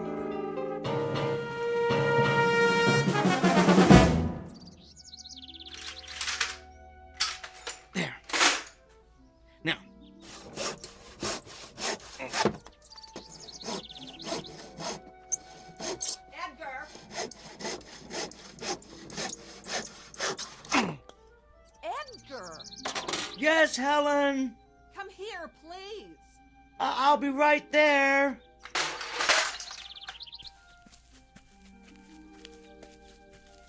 Well, come on, hurry up. Yes, dear. Come in the house. I've got a bone to pick with you. What's wrong, Helen? Look at what I did to my hand. Ooh, what happened? I was cleaning the basement and I cut it on that stupid metal contraption you brought home yesterday. Oh, no. The accelerator bracket. Are you all right? Do you need me to clean it with hydrogen peroxide? Or should we go to the ER? No. I finally got the bleeding to stop by myself. I thought I was going to hemorrhage to death. Oh, thank goodness. What? I mean, it's good you were able to stop the bleeding. What is that stupid bracket doing down there anyway? Well, I needed to complete my experiments. Your experiments? That's all I ever hear about. I can't believe I gave up a successful modeling career to marry such a geek. Oh, this ridiculous hobby of yours is getting out of hand, Edgar. Well, it's more than a hobby, dear. Yes, you're right. It's an obsession. You're constantly down there tinkering with that pile of junk you built. How about spending some time fixing the problems we have in the house? How about repairing that leaky roof, Edgar, or the garbage disposal that keeps breaking down? Well, I'll get to all of that, Helen. I promise. It's just that I'm so close to a breakthrough. If I can just figure out how to break down the molecules into subatomic particles... The only breakdown around here is going to be mine unless you get rid of that oversized erector set. Do they know you're bringing all that equipment home from work? No, but they don't really need to. You see, it's all equipment they've discarded. They don't use it anymore. In other words, you're going garbage picking behind the lab and then dumping it in our basement. Why don't you just do these experiments at work? Oh, because the facility isn't doing any more research with... With what, Edgar? Well, it's not important for you to know, Helen. I don't want to waste your time talking shop. You're one to talk about wasting time. Maybe if you'd put this much thought into your job, you'd be able to get a promotion. Well, the only kind of promotion available to someone at my level would be a project manager. What's wrong with that? Well, I'm not the managerial type, Helen. I'd be dealing with budgets, giving evaluations to personnel, writing reports for upper management. Yes, and that's why managers make the big money. But I'm an engineer. I'm good at working with equipment, not people. I like calculating formulas, not salaries. I'd be terrible in a managerial position, Helen. I'd be wasting my time. You don't seem to mind wasting your time outside while my life's fluid is gushing out of me. Where were you anyway? Across the street, meeting the new neighbors. They finally moved in? What's their name? Let me see if I remember how to pronounce it. Bhagavatula. Yeah, that's it. Bhagavatula. Oh, great. What is that, Korean? No, Helen. They're from India. India? Doesn't that real estate agent know how to sell to people like us? They're quite nice, really. He's a vice president at one of the banks downtown, and she's a professor at the university. Such a lovely woman. A real exotic beauty. Not as lovely as you, of course. Oh, and they have a 13-year-old boy. He'll be at the junior high in the fall. Of course he will, because their kind always follows the same pattern. They move into our neighborhoods, take our jobs, and infiltrate our schools. Now, Helen, I hope you're not going to be hostile towards our new neighbors like you are towards that lovely Sanchez family 2 doors down. You can actually learn a lot from them. Mr. Bhagavatula was telling me about some of the fascinating customs in their country. Can you imagine coming from such a rich cultural heritage? The only thing I can imagine is the stench of curry casserole that's going to be wafting across the street. I'll tell you something, Edgar. I am sick of the way this neighborhood is changing. And I'm even sicker of not being able to do anything about it because your salary isn't high enough for us to move someplace nice. Someplace with people like us. We're trapped. We've got Gandhi and his family moving it across the street, Pancho Villa and his gang living 2 doors down, and God knows who else ready to move in at any minute. And you're oblivious to all of it, Edgar.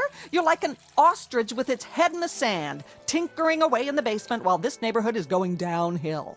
Well, I'm sick of it, and I can't take any more. Things better change soon, Edgar. Do you hear me? Things better change soon. Yes, Helen.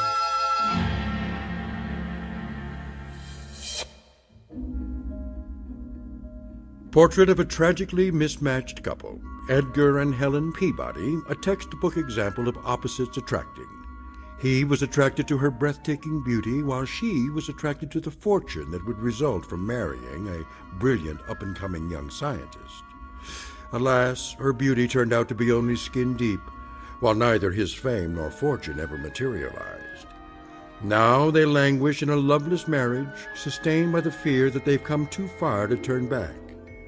But a third party will soon come into the middle of this unlikely union, a guest who will cause the simmering undercurrent of discontent in this household to reach the boiling point. An unexpected visitor from a different neighborhood, one that's somewhere in the vicinity of the Twilight Zone. And now, The Twilight Zone and our story, There Goes the Neighborhood, starring Tim Kazurinsky with Stacy Keach as your narrator. All right, This bracket should keep the accelerator in place. I do believe this configuration is gonna work. Now I better tighten these bolts. I'm dying to tell someone about this, but I can't believe I almost spilled the beans to Helen this afternoon. Ooh, I gotta be more careful. First thing she'd do is call her cousin Rick. That'd be a problem. He's a pretty sharp guy. I suppose that's a prerequisite for being an FBI agent. But if he found out about this, I'd have G-men swarming all over the front lawn. No, nobody should know. Not yet.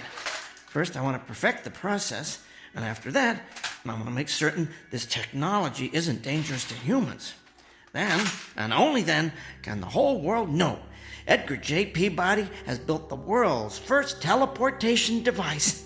Just think, daily commuters could avoid highway traffic by teleporting straight to their offices. Accident victims could be teleported from the accident site directly to the ER. The possibilities are endless. There.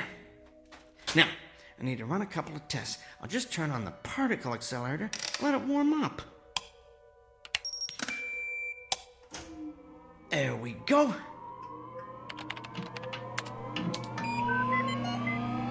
Reminds me of that old super heterodyne radio receiver Dad had when I was a kid.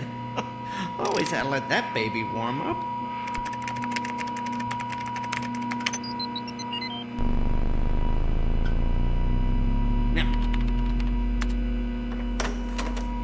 Edgar! Yes, Helen? Come up here. The garbage disposal broke down again. I'm in the middle of something, dearest. I don't care. This is important. Get up here now. All right. Coming.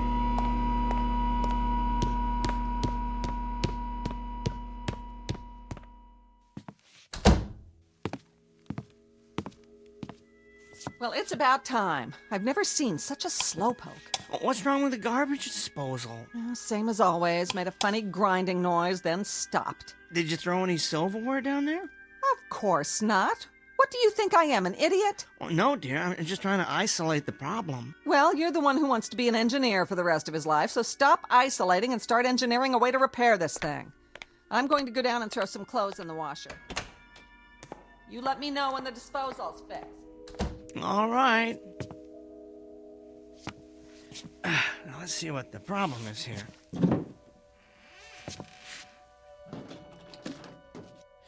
I don't see anything wrong under the sink. No leaking anyway. I better get a flashlight and look down the drain.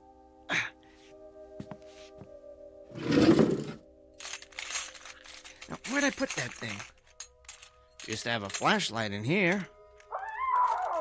What on earth? Oh, Edgar! Downstairs! Huge! Kill it! What is it? Another spider? No! Bigger! Hairy! Kill it! Oh, if it's hairy, probably is a spider. Oh, where did you see it? Stairs! By the stairs! I'll roll up this newspaper and use it to vanquish the beast for my beauty. Hurry!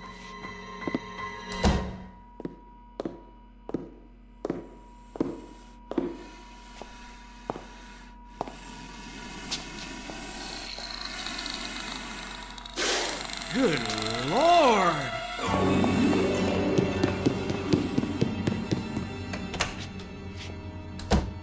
Oh, did you see it? I saw it! How big would you say it is? 3 feet high, maybe?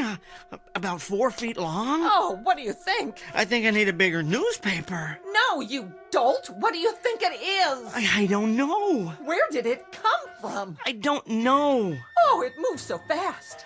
I know. It looks like it has about 30 legs. Little ones that let it glide along like a millipede. A really big millipede. Oh, you have to kill it. Maybe we should call animal control. That's not an animal.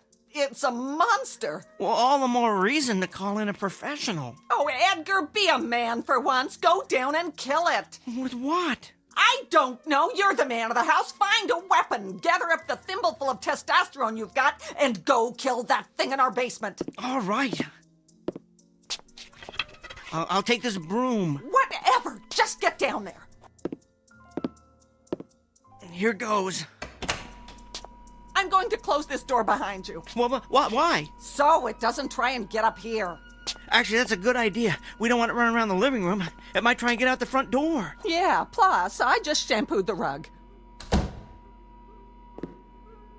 Oh, great. Where the door closed, I can't see a thing down here. I hear it. I think I went over by the furnace. Probably likes the warmth. It's so dark. I'm gonna have to turn on the light.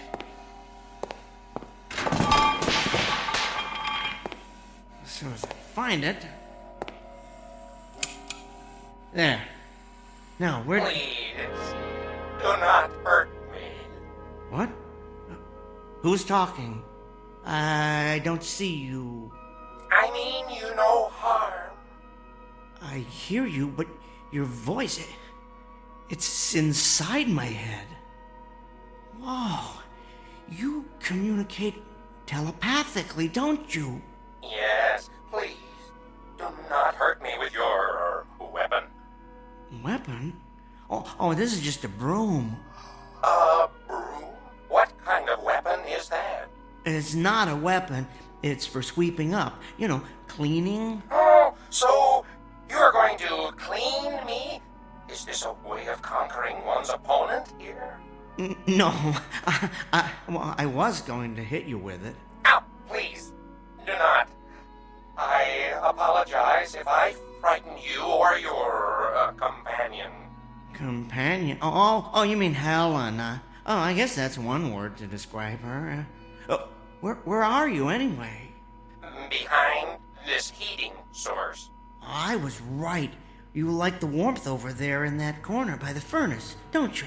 Yes, it is quite comforting. Traveling through the space-time continuum appears to have affected my body's metabolism. I am very cold. The space-time continuum? Where are you from? It is hard to explain. Suffice it to say, it is a different time and place. Are you saying you're from a different dimension? I would consider that an accurate assessment. How did you get here? I arrived through your receiving portal. My receiving portal? Oh, the teleporter. I left it on when I went upstairs. It must have acted like an open door for anything passing through the space-time continuum. Whoa! It worked! Beyond my wildest dreams, it worked! I knew those adjustments I made would do the trick, although I didn't think it would teleport beings from other dimensions. Oh, criminy. I guess I should turn it off, huh? Before this place looks like some kind of interdimensional Grand Central Station.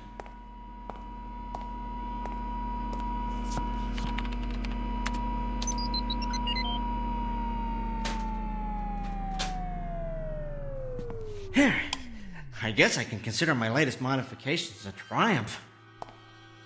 I have successfully teleported a being from another dimension to a basement in Hackensack, New Jersey. You have been experimenting with teleportation? Yes. I have as well. So, teleportation isn't a standard mode of transportation where you come from? No. I have been conducting trials in secret. Oh, I know the feeling. I was an engineer on a teleportation project at my company a few months ago. Out of the blue, the government ordered us to cease and desist, but they never explained why. I've heard it's because they're experimenting with the technology themselves for a secret military weapons project, but I think it could be used to improve our way of life. That's why I've been continuing my experiments by myself down here. Where I come from, it is feared that teleportation would make escape too easy. Escape from what? From a race that recently overthrew our government. They call themselves the Masters. They now hunt down and exterminate members of any race unlike their own. Well, that's awful. So I take it that where you come from, everyone doesn't look like you?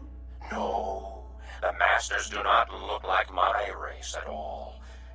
They are quite ugly. Well, it sounds like it's a good thing you escaped. I am not convinced. convinced that I am in a better situation here. What do you mean? My appearance seems to have alarmed you and your companion. You were coming down here to kill me. Well, you have to understand, you look different from anything we've ever seen before. Oh, I am considered ugly here? Well, that's hard to say. I haven't actually had a chance to get a good look at you.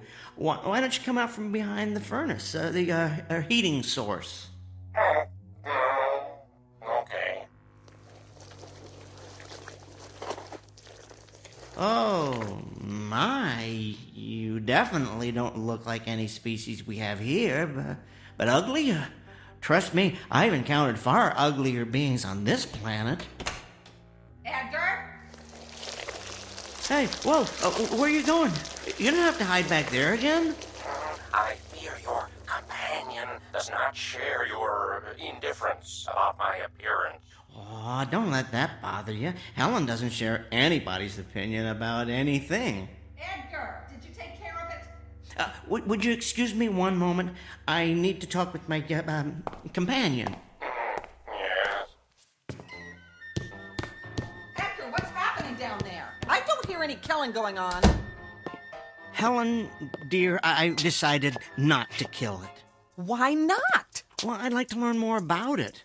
Well, fine. Kill it and slice it open. Then you can look around in its guts and learn all you want. Well, I'm not talking about its anatomy. I want to keep it alive, observe its behavior. I don't know, ask it some questions. Ask it questions? Helen, sit down for a moment. Edgar, what's going on? Just listen to me. I'm not sure how to tell you this, so I'm just going to come right out and say it. That creature in the basement, it's from another dimension. It arrived here through the space-time continuum from a place where it has suffered unbearable persecution.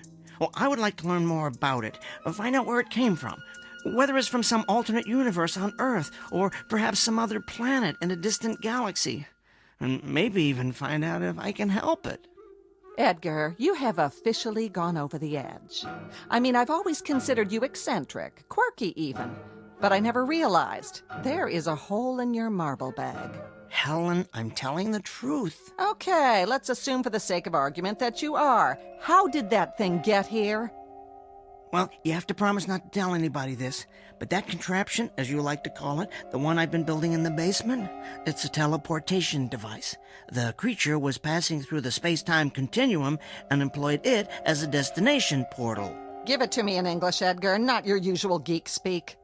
Think of it like someone getting off a train at a specific station, except in this case, the train travels through different dimensions. Great. So we're harboring the commuter from another world. Where's the phone? Who are you calling? I'm calling someone to come and kill that creature. No, Helen. Yes! It's not enough that the neighborhood's been invaded by foreigners from other countries. You have to put out the welcome sign for a giant insect from a different dimension. I've reached the end of my rope, Edgar. It's time to put an end to all this.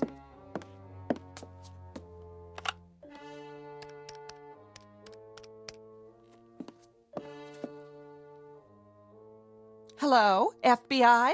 I'd like to talk to Agent Rick Fielding.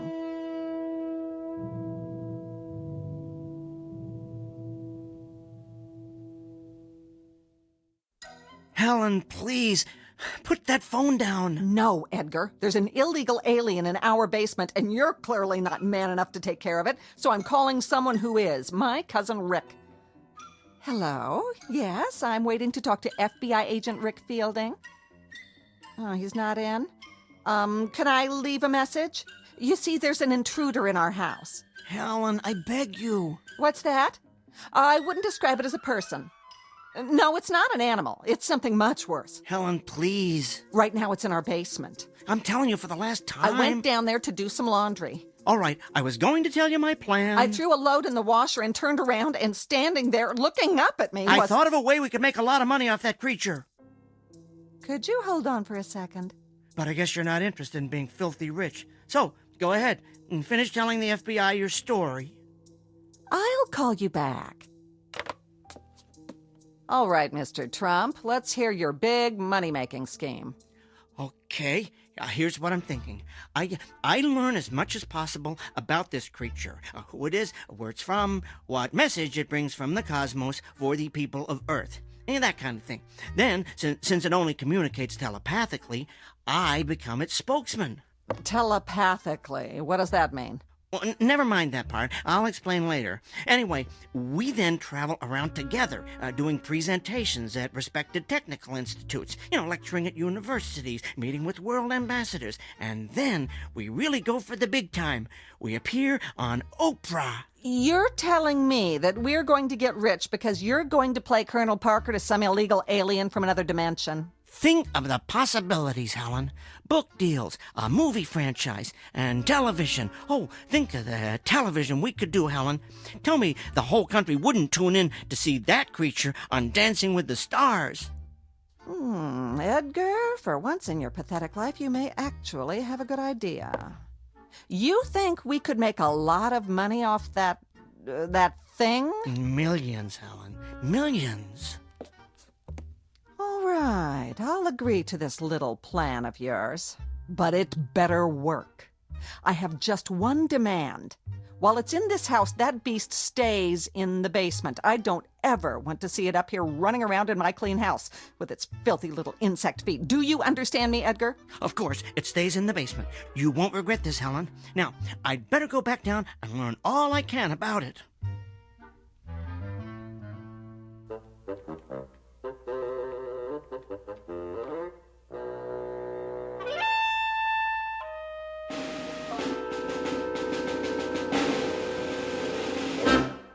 So then, I finished up by telling her we could make millions. And this convinced her to let me stay alive. Are you kidding? If money's involved, Helen's all over it. You are being protected by a great big dollar sign, my friend. I do not understand all your words, but I comprehend that your plan has saved my life. Thank you. Oh, you're welcome. I never thought to ask if you have a name. A name? Yes. What should I call you? Oh, I am identified by a specific sequence of sounds. Oh, would you like to hear them? Sure.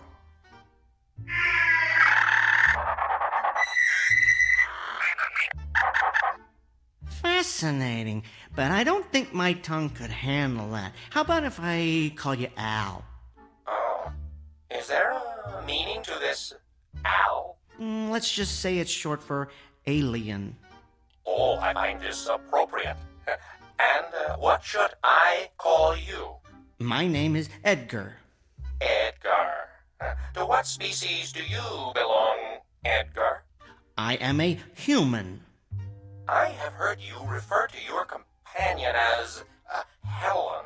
Yes, that is her name. And what does Helen mean? It means the most beautiful woman in the world. Oh, is Helen considered the most beautiful woman in your world? Helen is considered quite breathtakingly beautiful. She's what's known as a real head-turner. She once held the record for winning the most beauty contests on the East Coast. Unfortunately, Helen has what we would call an ugly personality. Then, from my point of view, she is not beautiful at all. I'm afraid there are many of my species who would agree with you. I attempted to communicate telepathically with her when I first arrived, but I could not. Aw, she was in too much shock. No, her mind is closed. I cannot get through to it. Are you able to understand her? Oh, yes, every word. Oh, my condolences. Forgive me for saying so, Edgar, but I sense that you fear her. Well, I never told anyone this before, but I have some trouble standing up to her. She has a very strong personality. So do you, Edgar. It took a great deal of strength for you to come down here and confront a species you had never encountered before. I suppose it did. I would encourage you to confront her in the same way. You mean try and hit her with a broom? Oh, if necessary.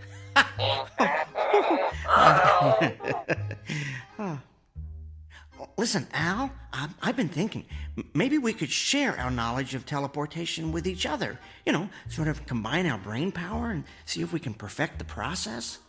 That is an excellent idea, Edgar. Would you mind taking a look at my teleporter? Maybe you can suggest some improvements. Oh, I have already been examining it. You have come up with quite an impressive design. Oh, for a human. Well, thanks, Al.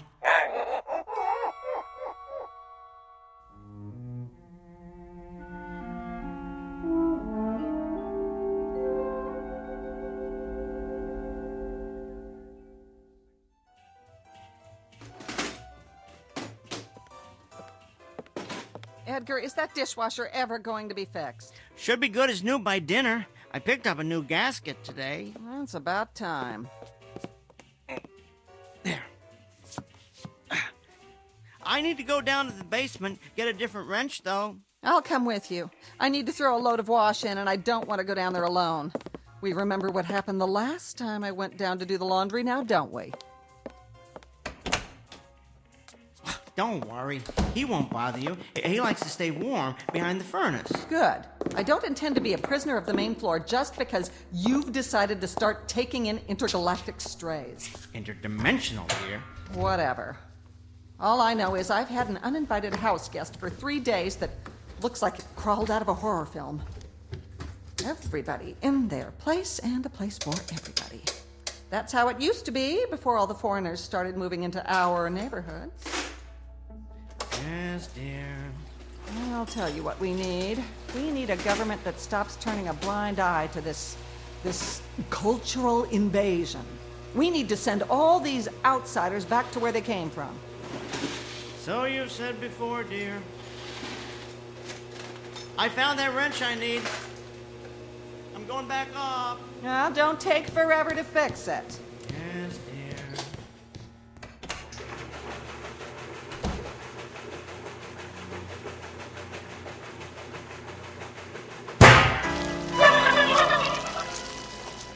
Aw, what's wrong, Quasimodo? Did that scare you? Well, don't worry. I just accidentally let the washing machine door slam shut.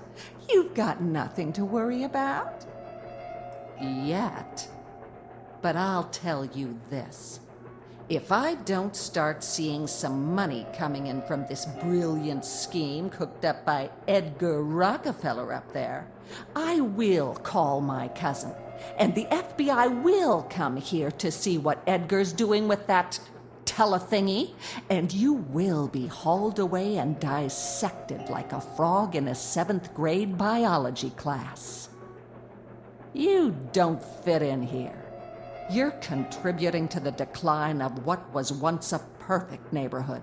So you just stay down here in the dark where you belong.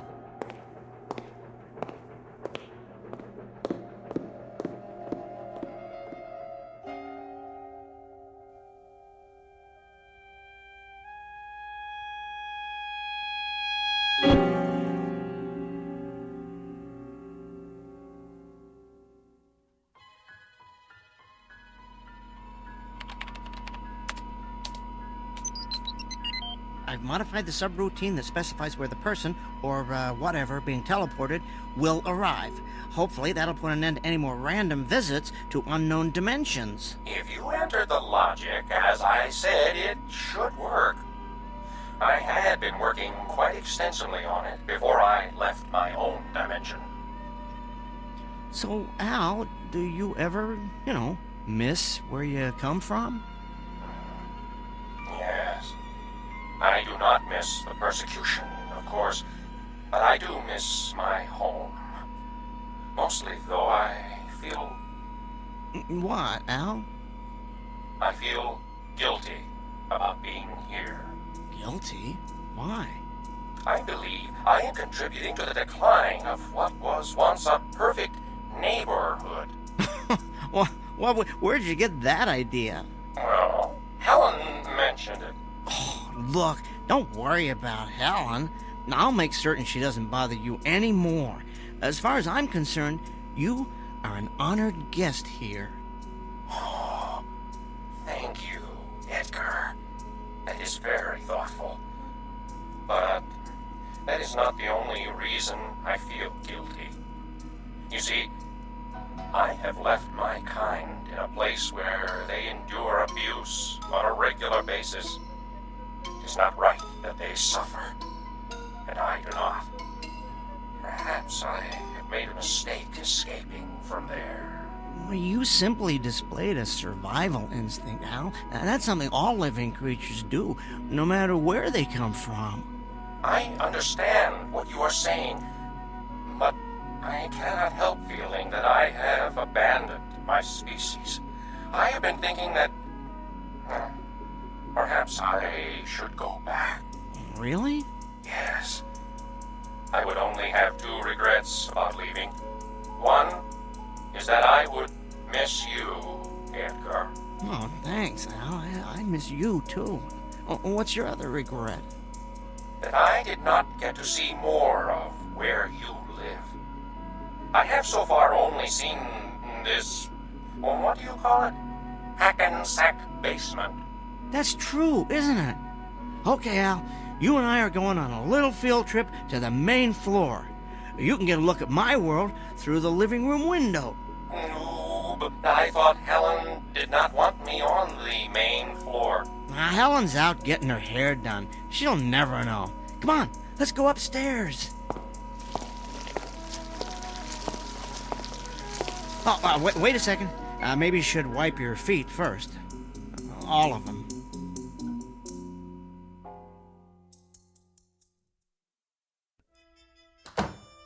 Well, here's the main floor.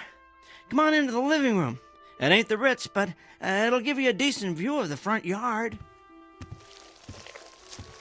I am not familiar with this Ritz you speak of, but your upstairs is very pleasant. Okay, I'm gonna open the curtains. You ready? Yes. Here goes. I give you Hackensack, New Jersey, in all its glory. Oh, my! It is so bright, and there are so many colors.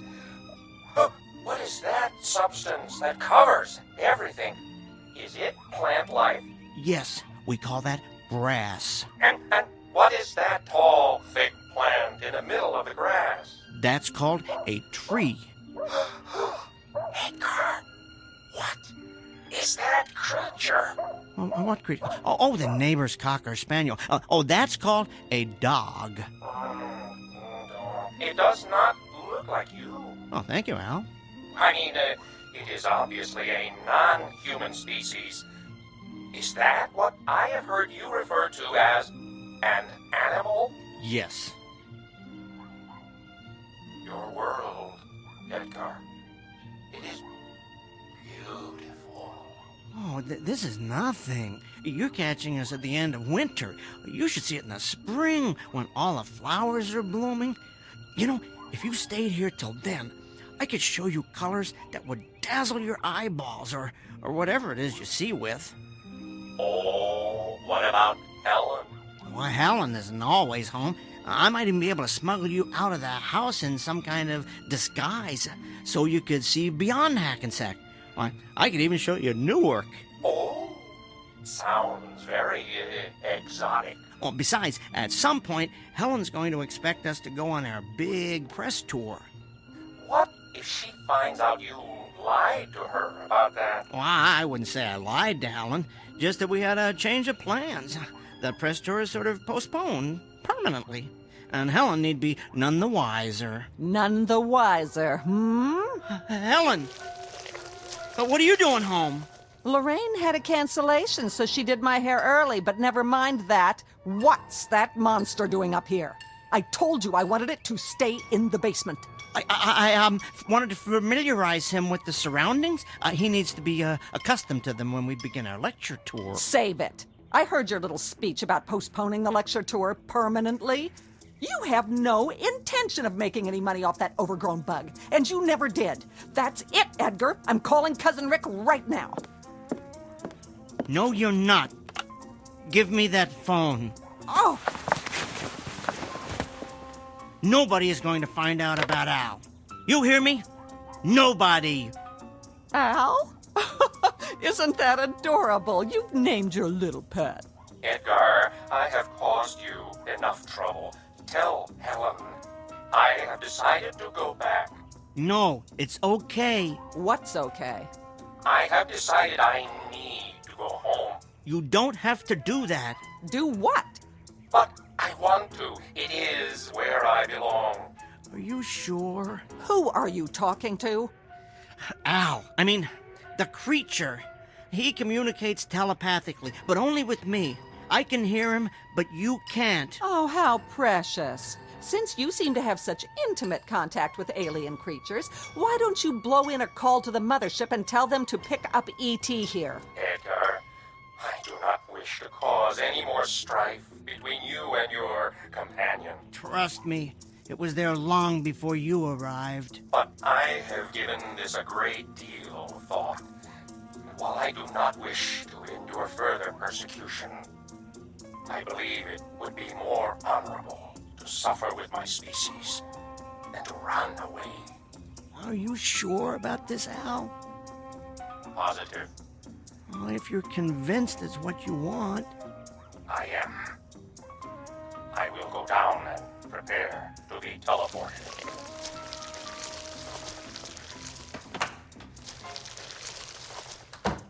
Edgar, will you tell me what on earth is going on? Yes, Helen, I'll tell you. Al has decided to return to his world. Yeah? What's the catch? No catch. He's decided that helping his species is far more important than his own survival. Do you know what that means? What? It means that in spite of the fact that he comes from a place you've never heard of, grew up in a culture you are completely unfamiliar with, and communicates in a way you could never hope to comprehend, he is a far nobler creature than you will ever be.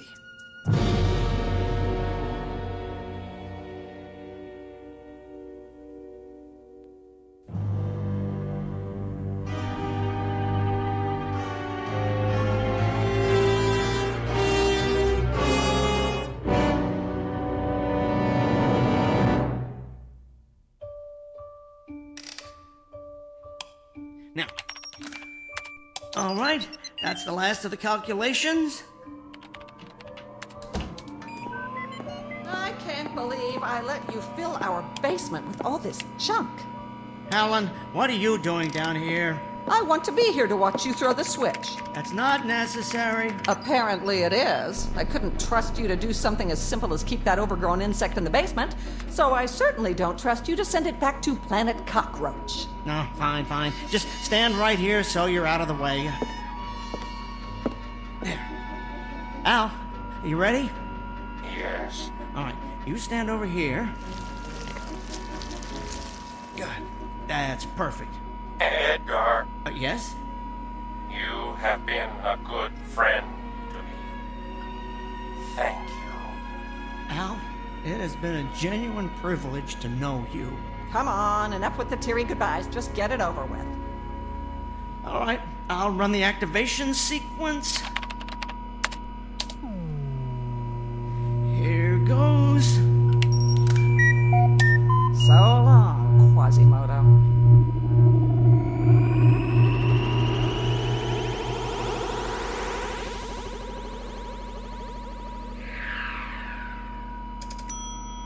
It worked.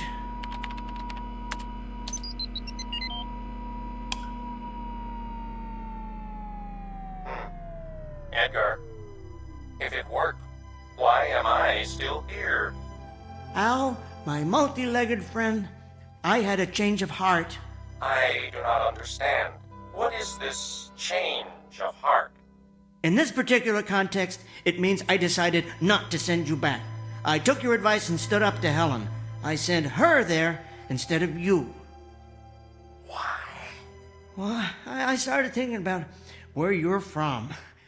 How there's a race there called the Masters, the fact that they've declared themselves superior to all other races, the way they exterminate anyone who's different from them. And I came to the conclusion that Helen would be right at home there. I cannot argue with your logic. Come on, let's recalibrate the teleporter. We need to figure out how to transport an entire species of many-legged creatures to a more compassionate neighborhood.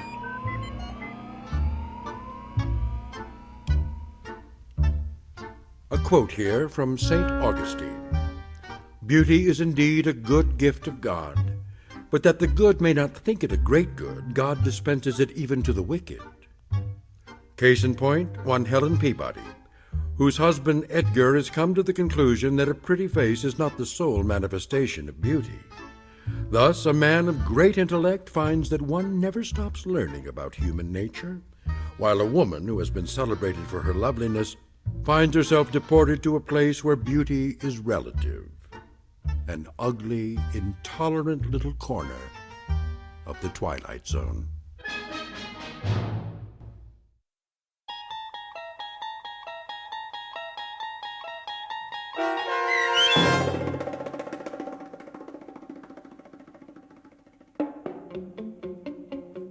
There Goes the Neighborhood, starring Tim Kazurinsky with Stacy Keach as your narrator, was written for The Twilight Zone by Barry Rickard.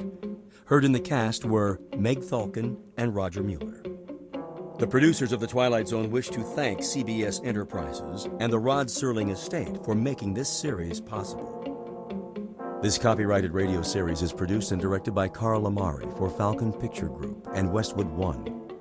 Custom Foley effects, sound design, and mixing are done in the Cerny American Sound to Picture Theater by Cerny American creatives Bob Benson, Craig Lee, Todd Beyer, and Tim Cerny. To learn more about the Twilight Zone radio dramas and to contact us, visit our official website at twilightzoneradio.com. Doug James speaking.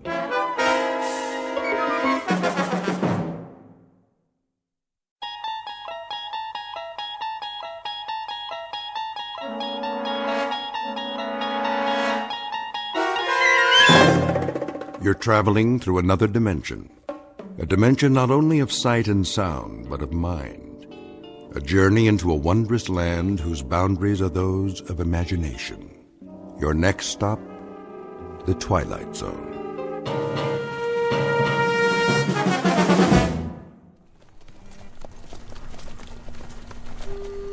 Have them water the horses first. Some of them need shoeing. Well, there's a blacksmith shop. But no blacksmith, or anybody else for that matter. Looks like they all just cut and run. It's Johnny Reb for you. Leave nothing behind. I got a feeling, though. Don't you, Major? What feeling? Like eyes. Eyes where? That's just it, sir.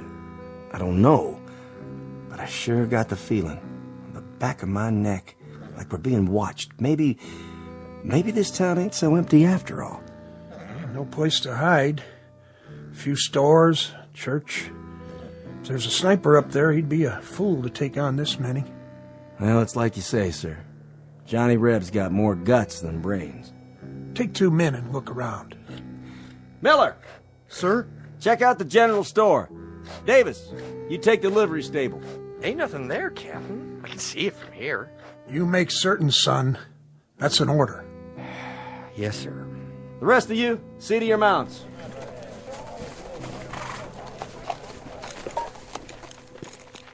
Well, I'll be. Will you look at that? What is it? Captain, I think you better see this. Hold your fire! What do you see? Miller?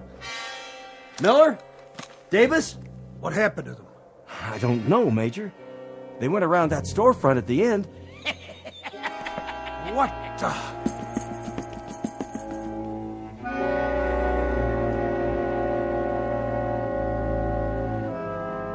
The time is 1863. The place is a valley in the state of Virginia. The event is a mass bloodletting known as the Civil War, a tragic time when the country split into 2 fragments, each fragment deeming itself a separate nation. It's been a long and brutal slaughter with no end in sight, and those who survive have learned to expect the unexpected, But in just a moment, the captain and the major and their entire company will make contact with an enemy they cannot defeat, in an outpost not found on any military map.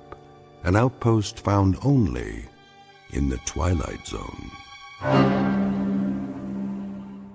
And now, The Twilight Zone and our story, Still Valley, starring Adam West, with Stacy Keach as your narrator.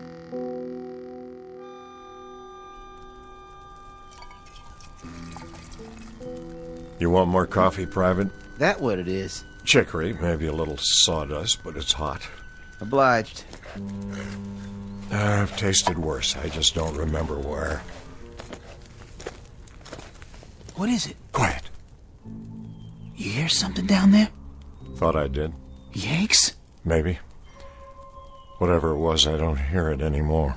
I didn't hear nothing. You never hear nothing, Dogger. Just sit in your duff and wait it out. Where's your carbine, soldier? Huh? Oh, it's over there. A lot of good it'll do you laying on the ground. What do you mean? What if the Yanks showed up? What'd you do? If the Yanks was here? You reckon you know how to work this thing? Yeah, I know how, all right. And if you pull the trigger, you reckon it'll fire? I reckon. Then show me.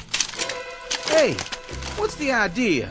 The idea is you aren't a right arm to me or a left arm. You're just some extra baggage that breathes through his mouth and splits half my rations. You mad about something? Fed up is more like it, Dogger. When do you figure to shape up? By the end of the war? I do my part. Yeah, like an army mule. Why don't you just go down there and give up? The Yanks will treat you real good, while General Bobby Lee's off fighting the war for you. I didn't used to be like this.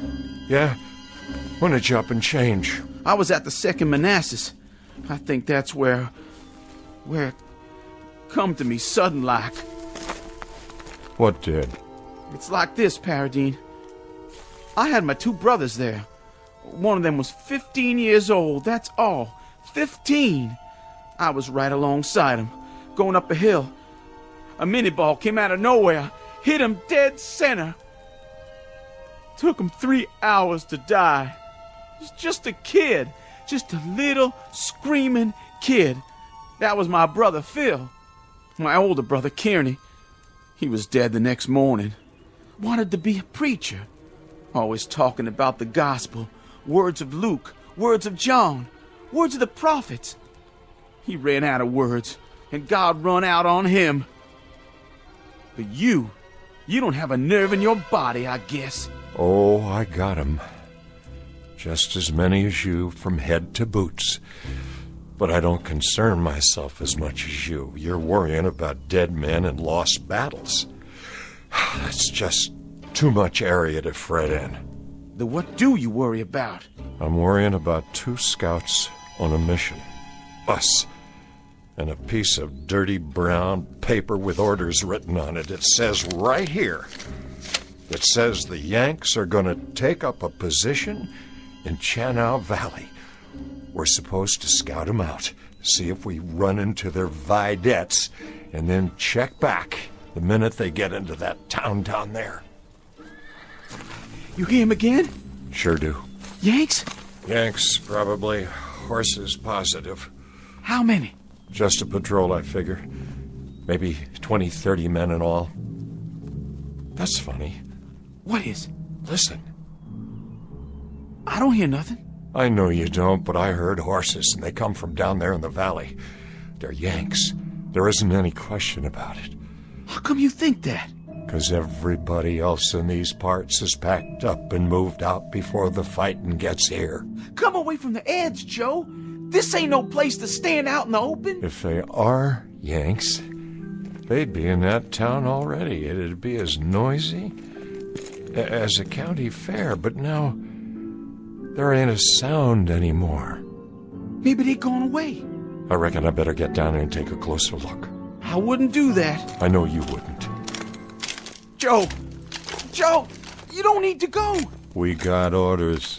Let's pull out. And just right away. Both of us. You wait here with your horse. If I don't come back... Listen, Joe. We know they're down there, right? You heard him. Well, We found out what we had to find out, where they are. The Yanks are in the valley, so now we go back and report it. What's the point of... The point is, we gotta count their heads and their horses and their guns. We gotta look at their regimental numbers so our boys will know what's coming. That's enough point for you, Private? I don't care no more. I don't care. I got only one big mission left, and that's to stay alive. I say we go down there and wave an undershirt and throw down our rifles and... Why'd you hit me? Mr. Dogger, I extend my sympathy so long as you keep your yella inside. But the minute it crawls over to me and tries to climb up on my horse, too, then I withdraw my sympathy. You understand? Yeah, I understand. I pledge everything I got to this war, and all I get is the back of your hand.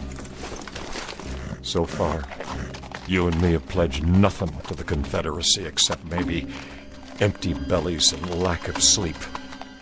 But a couple of 100,000 others, including your own brothers, pledged a whole lot more. And now you're making it appear they did it for nothing. Now you pick up your rifle and stand at the ready. I got it. Good.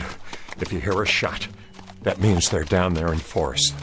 And you get back to camp at a fast gallop. Tell the lieutenant what happened.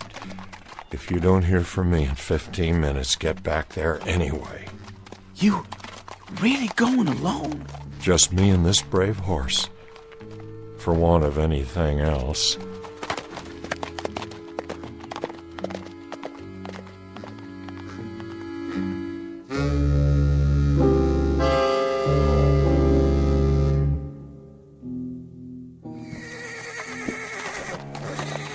Easy, horse, easy.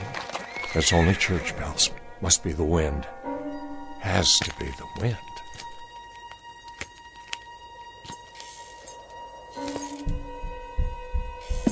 Who's there? Come on out with your hands up. If you're in there, why don't you show yourself? You a yellow yank, that it? I got you. Drop you. Where'd you go?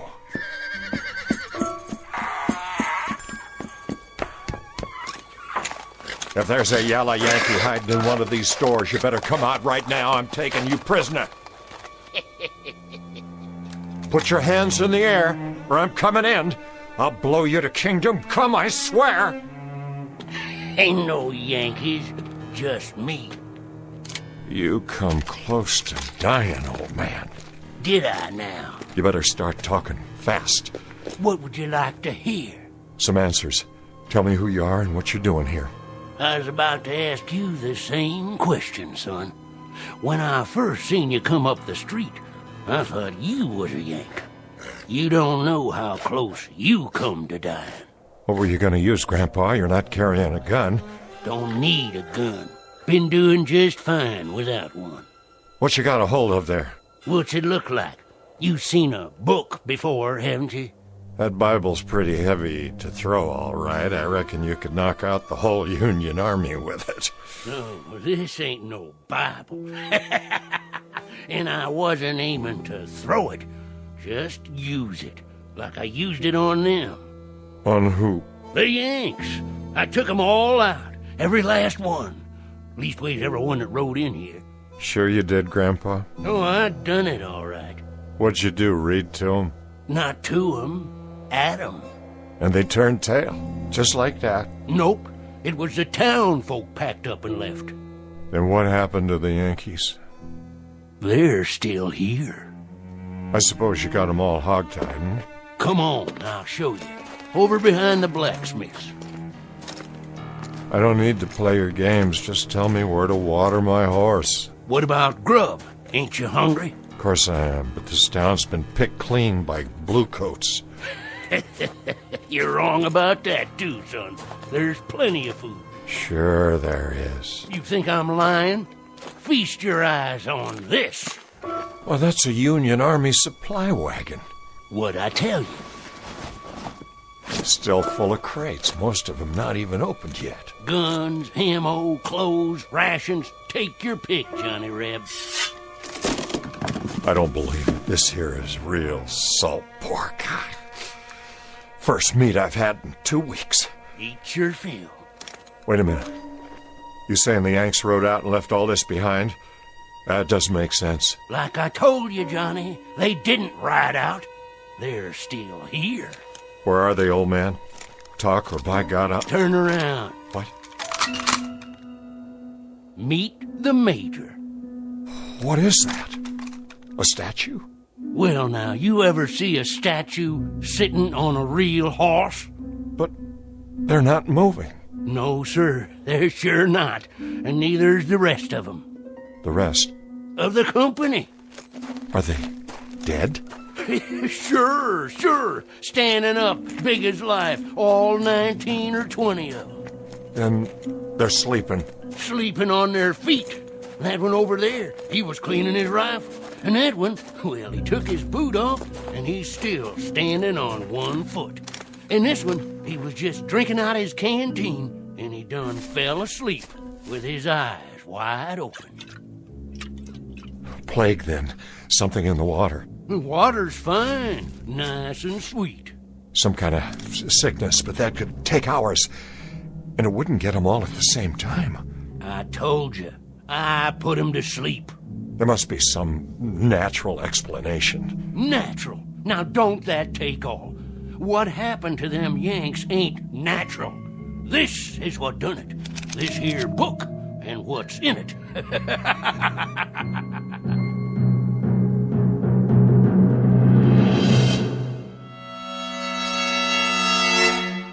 Give me that book. No, you don't, Johnny. This here is still my book. For now. Hey, Yank. Wake up. I'm the only one can do that. This is crazy. They must be asleep. No wounds, not a sign of blood. Go on, wake up. None of you are dead. Wake up, Yanks. I'm taking you all prisoner. I told you. It has to come out in this book. But you don't believe me. You think I'm lying. I didn't call you no liar. This here is what done it. Give me that. Now you gone and done it. What kind of book is this? Can't you read, Johnny? The front of it says witchcraft. You better be real careful. Dropping it in the dirt? That wasn't bright of you. That wasn't very bright of you at all. Anything happens to this, you'll be in a real fix. Listen, old man. I expect you're harmless, but I got no time to fiddle with black magic or any other old men's games. Games? Games, you call it? And here in front of your eyes stands the enemy. Not a twitching, not even a moving an eyeball. Now look, old-timer, I flat out don't understand this. I don't understand it at all, but there's a war on. I got no time to just stand here jawing. I'll take my book back, if you don't mind. Here. Good riddance. All ye horsemen and ye footmen conjured here at this time, I command you to be still.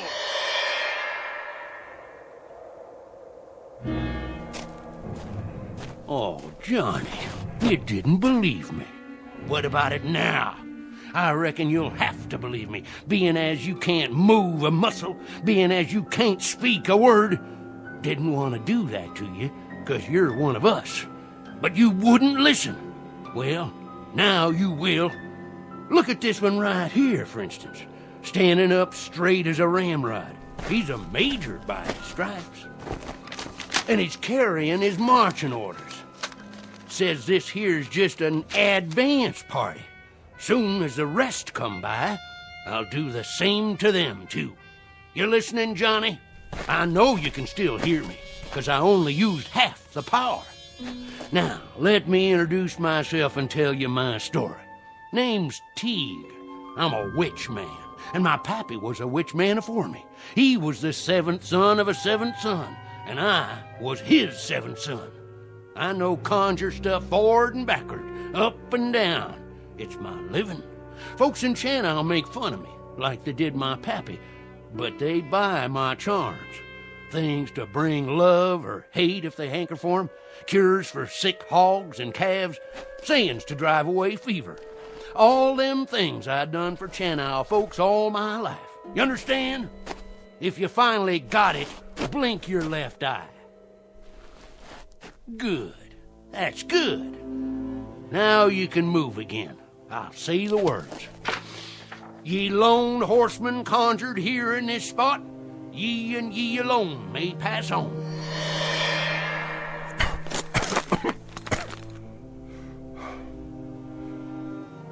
Mesmerism, that's what it is. Parlor tricks? Sure, that's what you'd call it. You'd call a rooster a hen and a gelding a bay just to deny what's right and true. Oh, Johnny, I thought you understood. What did you do? Just what I knows how to do. I've been laughed at and told to mind my business. Young'uns hooted and throwed stones. I could have cursed 'em, but I didn't. No, sir. They was my friends and neighbors in Chanow, and I kept back evil from 'em. But I couldn't move. I couldn't blink an eye. Just like the Yanks. When they come, everybody run afore 'em, but me. Invaders, tyrants, thieving skunks in blue. But I fixed 'em. I didn't do no running. I carried this book out into the street, and I read the words, and you can see what happened. Now you listen, and you listen good, Johnny Reb. You fight the Yanks with everything you got. That's what I intend to do. Let me see those orders. From General T.F. Cutler, commanding 4th Division, Union Army, you will move immediately with your entire force, taking up a strong defensive position in the Chanow Valley. Hear that? His entire force. There's more coming. You and me got things to talk over, Johnny Reb. What things? I heard all I need. You got to understand. This book here don't have nothing to do with mesmerism. This is conjure stuff. And what I done to these Yanks, I can do to the rest of them. I can freeze them in their tracks. I can open up a path to Washington, D.C., so that Bobby Lee could ride in there with no more than 3 Confederate troopers and take over the whole country. That's what I can do with this book here. That's what I can do. You hear me? Magic? You claim it's magic. I don't claim. I say. It's what I read in this book. And now you've seen it. You felt it. And you could do this to the whole Union Army? Could and would. Why don't you, old man? For one good reason. And one good reason only. It better be a good one. If you have the power to turn the war to our side. I'm going to die. I'm going to die before the sun goes down. How do you know that? How? I can feel it in my bones. I can smell death. I seen the raven on the wing. I heard it coming. It's on a white horse, galloping this way. It's a pounding in my heart, a galloping straight at me. Old Mr. Death ready to pluck me out of the living. So I ain't going to be around long enough to do what's got to be done. Then if you won't do it, who will? I'm leaving it to you. Me? That's right. But why me? A book ain't the only thing I can read. I can tell the look of a man. Eyes, head, hold on his weapon. I can tell all about that man. So I'm choosing you. Everything you need you can find in this book. Spells, magic, curses, charms, everything. Here, take it. It don't seem right. It don't seem right at all. There's something about all this. Something. Something like what? Something unclean. Look at these pictures. Animals, symbols, things I've never seen before. It's like being in league with... Say it, Johnny Reb. You got it right. Now say it like it needs to be said. With the devil. That's it. That's who you're in league with now, Johnny. That's who we'll have fighting on the side of the South. The devil himself. The devil! The devil!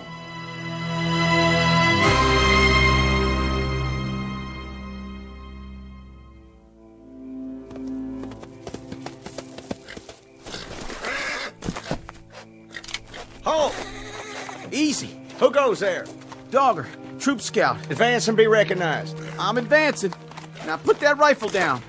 I got a message for the lieutenant. That you, Dogger? Yes, sir. You've been gone a long time. We almost gave you up.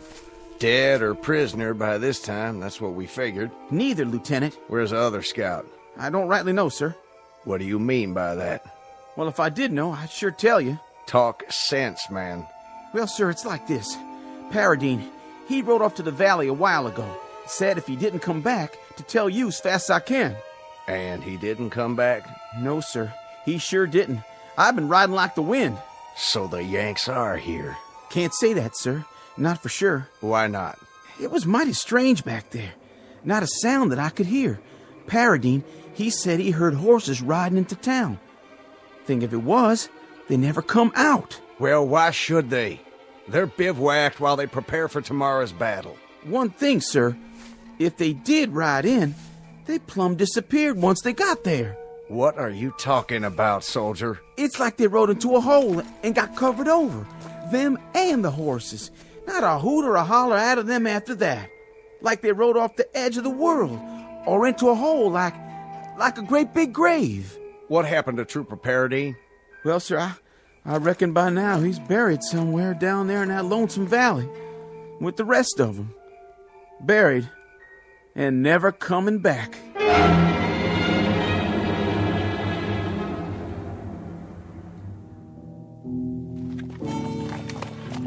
Good girl. Drink your fill while I do the same. Johnny, where'd you go? Filling up my canteen, old man. Sorry, Johnny. Must have dozed off. That's okay. Stay lying down. You don't look so good. Almost sundown. Not much time. Oh, now there's plenty daylight left. Drink of water? Thank you kindly. I told you, I only got till sundown. After that, it's all up to you. That ain't gonna happen. You're feeling stronger, I can tell. Oh, no. Just a few more minutes. That's all you gotta wait. Just a few more minutes. What are you telling me? Read it. Read it. You hear me? I said stay down. Johnny Reb, you hear me? You got to read from it out loud. Here. Right here. It takes your blood on the first page. Oh, come on. That settles the pact. That makes the contract. Your blood mixed with mine on the front page. You need food is what you need. That's the only thing wrong with you. How about some salt pork? Hey, Johnny Reb. Stars and bars. Here, I'll cut you off some. Hoist 'em high. Would you open your mouth and eat? Stars and bars. Stars and bars.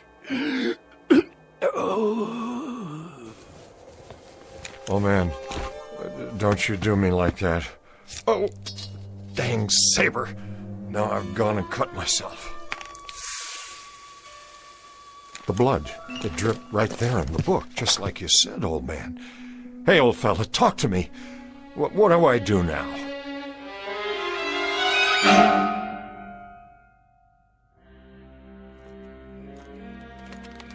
Who goes there? Paradine.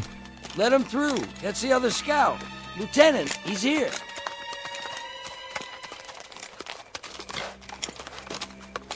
That you, Paradine? Yes, sir. You see, Dogger, he didn't ride off the edge of the world after all. Joe, is that you? It's me, all right. I'm sure glad to see you, Joe. I rode back here just like you said. You did good. So the prodigal returns. Some people around here figured you must be dead by now, or a prisoner. Neither one, Lieutenant. No time for either, it appears. Sir? That book in your hand.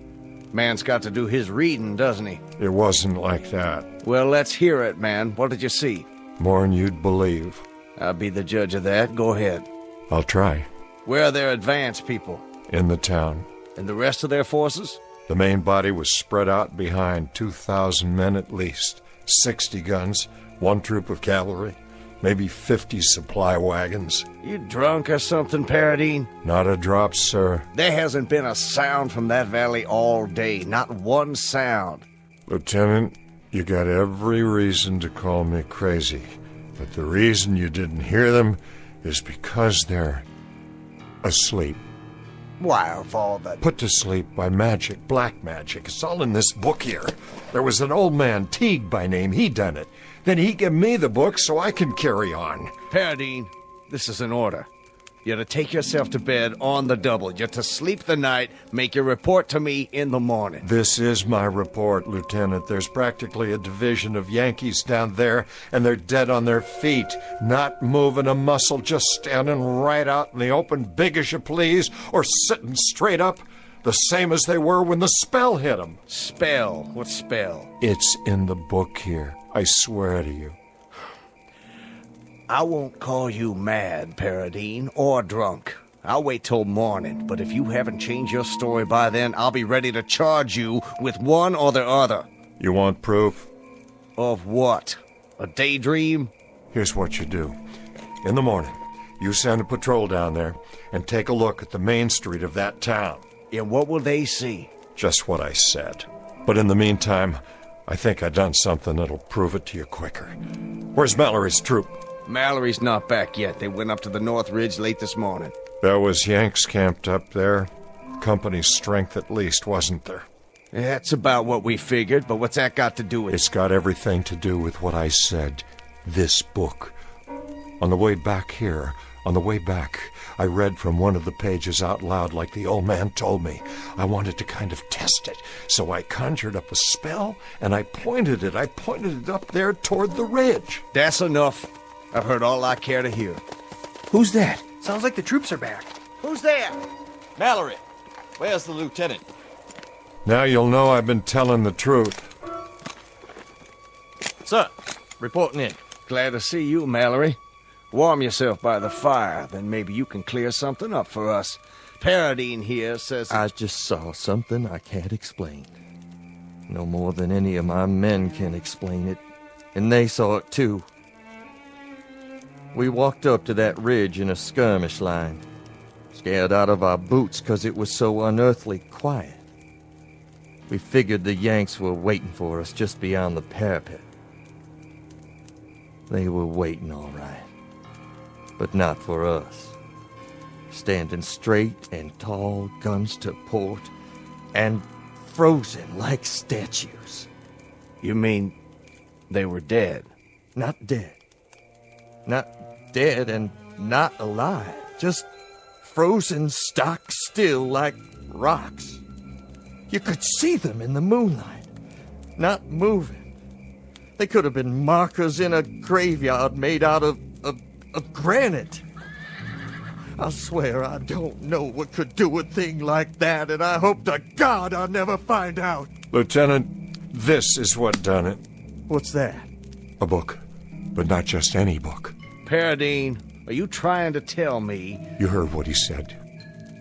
If that's true, if it's all true, then this is the devil's work. What's this all about? Is somebody gonna tell me? An old man gave me this book. A witch man. You're right, Lieutenant. It is the devil's work. I know that too.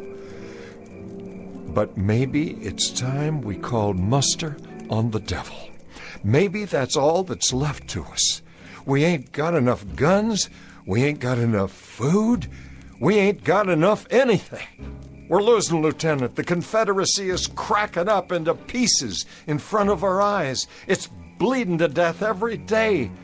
There isn't enough blood left in our veins to change things. And the ground won't hold anymore when that runs out.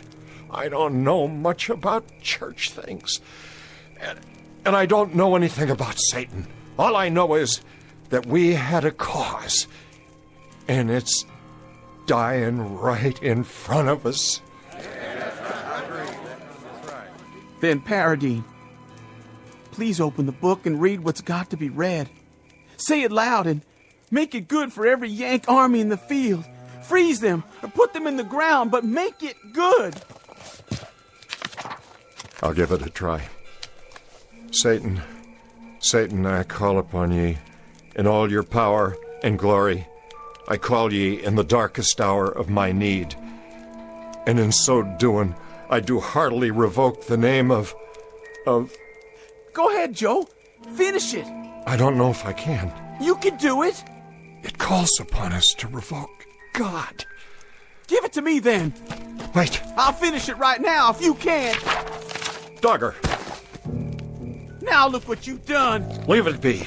Joe, you said yourself, it's all we got left. He's right, Paradine.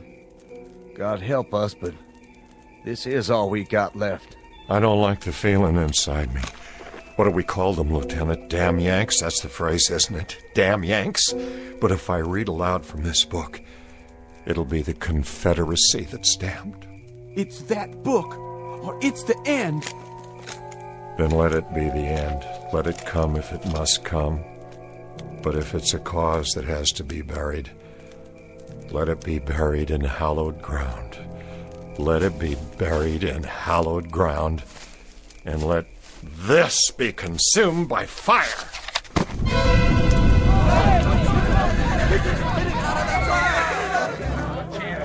Let it burn, boys. Maybe he's right. Let it burn.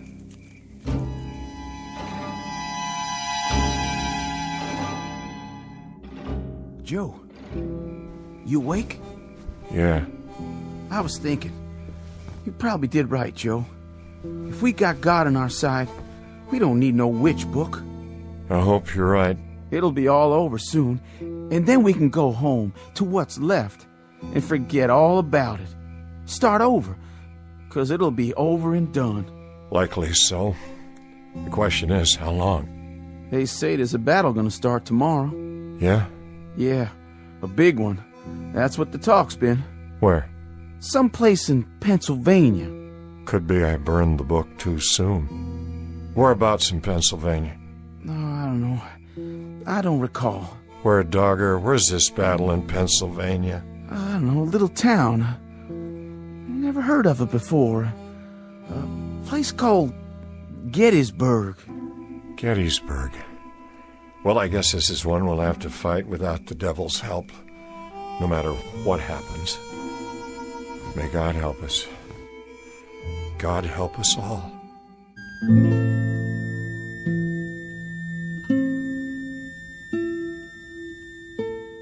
In a time to come, during what will be Joseph Paradine's old and garrulous years, he'll tell anyone willing to listen that the Civil War wasn't lost at Antietam or Gettysburg or Shiloh.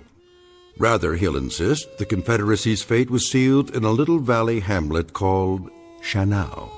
And people will laugh or pity him when he insists that the South lost the war because they refused a certain strategic alliance. But the truth is that such unholy alliances are often the norm rather than the exception in the Twilight Zone.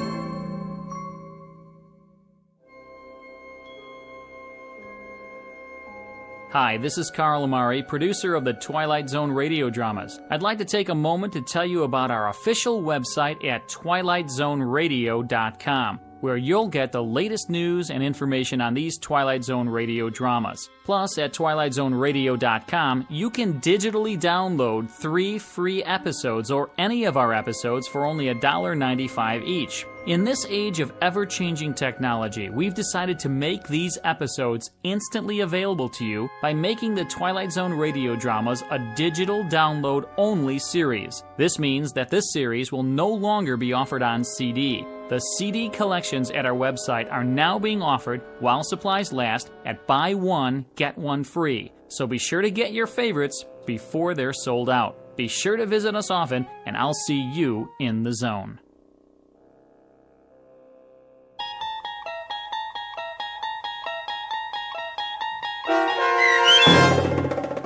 Still Valley, starring Adam West, with Stacy Keach as your narrator, was written for The Twilight Zone by Rod Serling from a story by Manly Wade Wellman and adapted for radio by Dennis Etchison.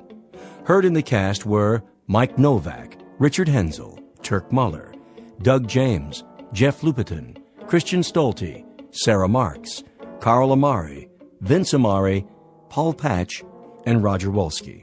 To learn more about the Twilight Zone radio dramas and to obtain audio cassettes and CDs of these programs, visit our website at twilightzoneradio.com. This copyrighted radio series is produced and directed by Carl Amari and Roger Wolski for Falcon Picture Group.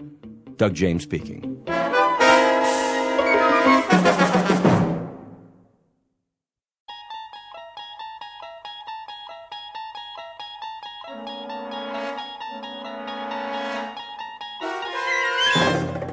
You're entering another dimension, beyond any limits known to man.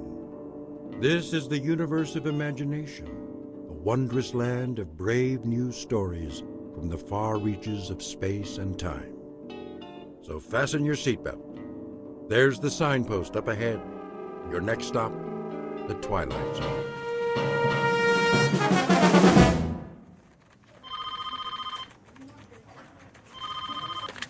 Starlight Magazine.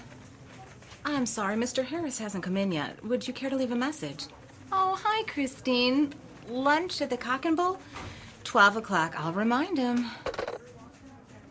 Paula? Yes? Did you proof the feature story yet? Give me 20 minutes. Make it 10. I need to double-check the whole issue before pickup. Where's the center spread art? Nate's got it. Why isn't he here? He called a little while ago. He's stuck in traffic or something. Well, he can just get himself unstuck. If we miss deadline again... Rennie! Yo! How's the cover coming? Printing it out right now. Good. Don, did you finish the insert? What insert? The new line from Lady Lynbrook? I never saw it. They sent camera-ready copy yesterday. I'll have to repaginate everything. Then do it. They're a huge account. Okay, boss. And Rennie, add a teaser on the cover. Free inside a sample of Tempest Fugit. That's the name of the perfume. Will it fit? I guess it'll have to. That should be everything, except for the color separations. I'm sure Nate's on his way.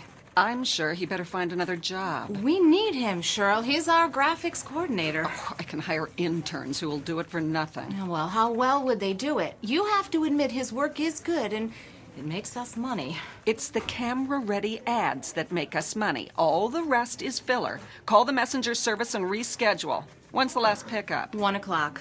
Tell them we're running late. Maybe they can stretch it. I'll try. Sorry. I got hung up. Hi, Nate. Do you realize how long you've kept this staff waiting? What time is it? My watch isn't working. Your watch is not alone. You won't believe what happened. I stayed up all night to redo the art. Then the car wouldn't start, so I called the repair shop. You could have called a cab. It took 45 minutes for a jump start. Then, when I finally got here, the elevator quit and I was stuck between floors. I know I said I'd be here an hour ago. Make that 2. But it's not my fault, I swear. You can't beat the clock. The harder you try... Did you bring the disc? It's right here. Load it and print it. You can have your nervous breakdown after we go to press. Here, use my computer. What's the matter with her this morning? Another day in the cackle factory. Look at this first so I can sign off on it. What page? Center spread, the feature story. At night, our fair city glitters like the proverbial Christmas tree. Who wrote this track? Our beloved managing editor. Shirley thinks she's a writer now. That's because she won't pay real writers. Whose phone is that? At least put it on vibrate. Hello? Oh, hi, Chris. Oh, she called before about lunch. Yeah, we're still on... I'll be there, I promise. No cell phones in the office. It's Christine. Tell her you'll call her back. Honey, I'm here. Listen, we're on deadline. Now! This is a bad time. Can we talk about it later? Give it to me. What did you do that for? So you won't have any distractions. Get back to work. You know what, Shirley? I don't need this. That makes 2 of us. I'm out of here. You can mail my last check. Don't let the door hit you on the way out. Yeah, box up all my stuff and leave it with Paul. If I have the time. Right now, some of us have a magazine to put out.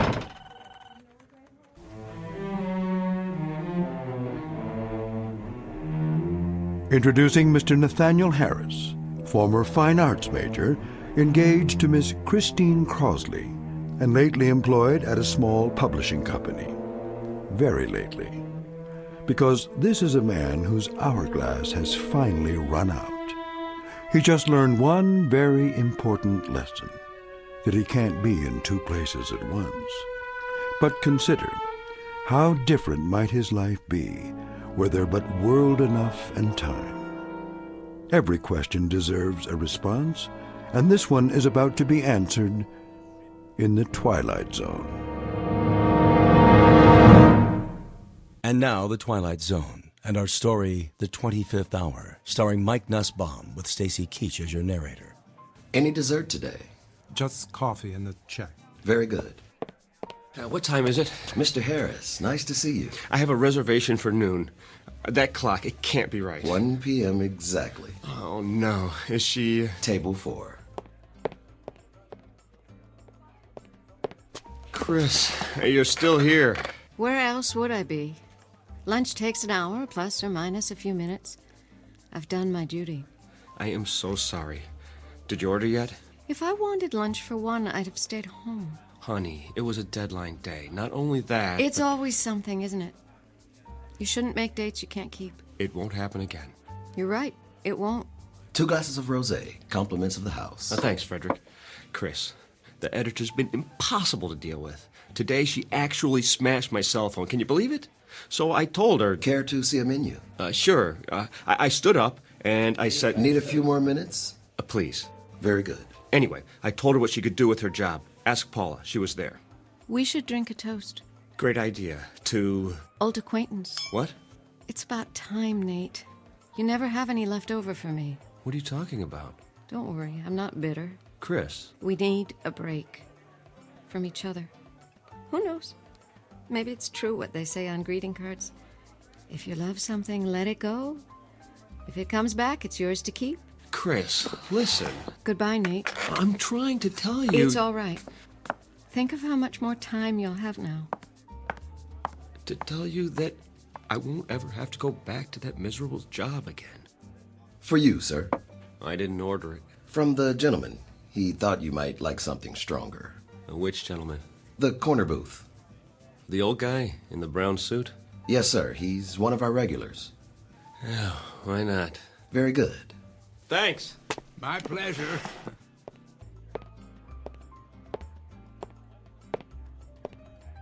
Can I buy you one?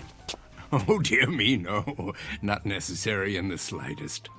Have we met? Not that I recall. Then why the drink? I thought you looked a bit under the weather. Nothing fixes that like a Moscow mule. Is that what it's called? Oh, ginger beer and vodka in a copper cup. Their signature drink when I first came here. Of course, that was years ago.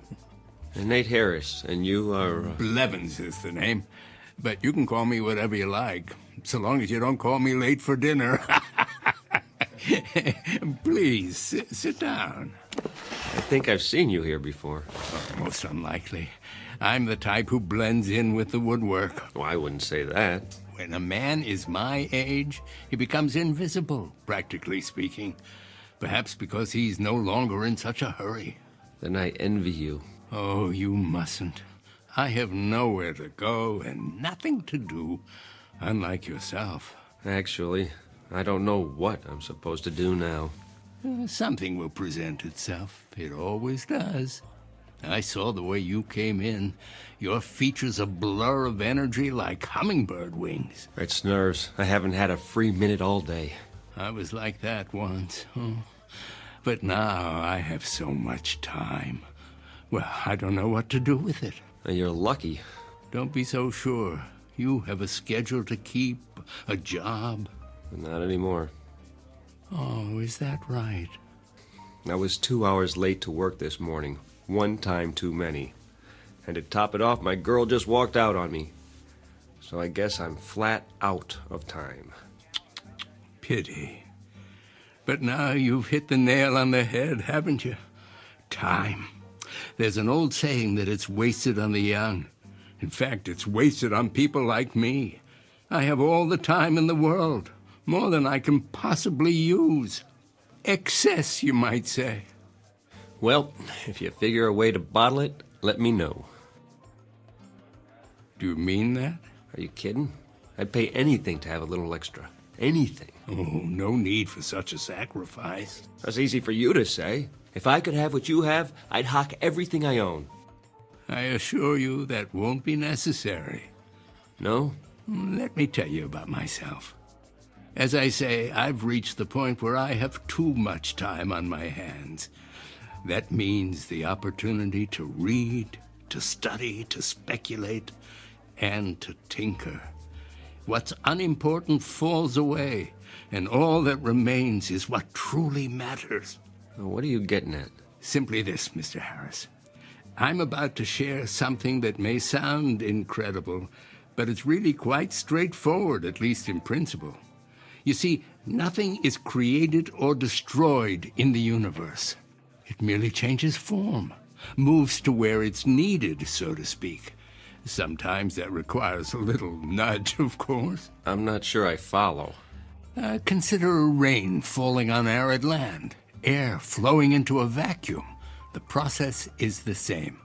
Surplus redistributed to maintain a certain equilibrium. The truth is that nature abhors waste. You've lost me. Consider what happens in a typical day. As soon as you have a free hour, new tasks flow in to fill the gap. The result is that a busy man never quite manages to stay ahead of the game. You got that right. But what if you could add another hour, or another, and another, until the pressure is drained off, equalized? Tell me, what would you do with that extra time? Travel? Write the great American novel? Use it to get caught up, probably. I studied to be an artist. Now I'm a consulting graphics coordinator. You know what that means? I push ads around on a computer screen. Don't ask me how it happened. No real mystery. You needed to earn a living, and time got in the way. What you need is time that's off the clock, so to say, before what matters is only a memory. Don't tell me. You're selling a magic potion. What's it called? Time in a bottle? Nothing so fanciful. The product of my tinkering is purely scientific. I happen to have a prototype with me. Spare me, old-timer. Thanks anyway, but I'm afraid I can't afford whatever you're selling. Oh, it's not for sale. It's still in the experimental stage. Oh, come on. I know what that is. I took music lessons. It's a variable rate device to mark the passage of time. Allow me to demonstrate. Congratulations. You've reinvented the metronome. Try to lift it. That's heavier than it looks. What did you do? Put lead in it? It's quite empty as far as the eye can see. Open the panel in the base. Oh, you have to lift the latch. Well, there's nothing inside. Are you sure? A pivot for the arm attached to some kind of bearing, that's all. But it feels like it weighs 10 pounds. That's because the little door leads to... Well, I wouldn't want to confuse the issue. Call it a storage chamber. It smells like stale air to me. Oh, it hasn't been tested in a while. The contents are flowing out now that the mechanism is activated. Well, what contents? That which is beyond price and invisible to the eye. Go ahead, examine it. There must be a layer of iron under that veneer. Only the thinnest of plywood. Oh, where'd you get it? From a magic supply company? It took me years of trial and error. This is the 81st and final model. Or is it the 82nd? If my calculations are correct, it possesses certain unique properties. Listed on eBay. You'll find a buyer. As I said, it's not for sale. But it is available on loan. What would I do with a thing like that? Put it on my coffee table? Well, I need someone to field test it. Test it? How? To be sure that it's ready. Think of it as a kind of temporal storage battery, operating on the principle of equalization. I've infused it with some of my time, The excess I told you about.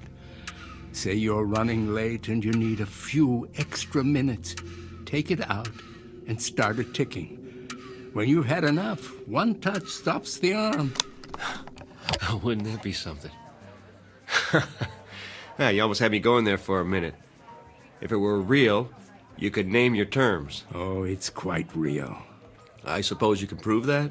If I do, will you agree to a test? Here comes the con. Put it back in the case and take it home. Use it at your discretion. All I ask is that you return 1 week from today and report your experience in detail. And what sort of experience might that be? Why, the natural principle of equalization. It's already begun to work. You asked for proof, What does the clock on the wall say? Oh, I can't see from here. Then feel free to stand up. Check it carefully. I don't have to. It was 1 on the dot when I got here, so it'll be around a quarter past now, maybe 1:20. My, how time flies. What's the matter? Don't you have a watch? Oh, that might be part of the trick. Go on, walk over to the clock. Take a good look. And what will I see? The principle of equalization at work. Temporal redistribution on demand. Proof positive that my time is now your time. You're on.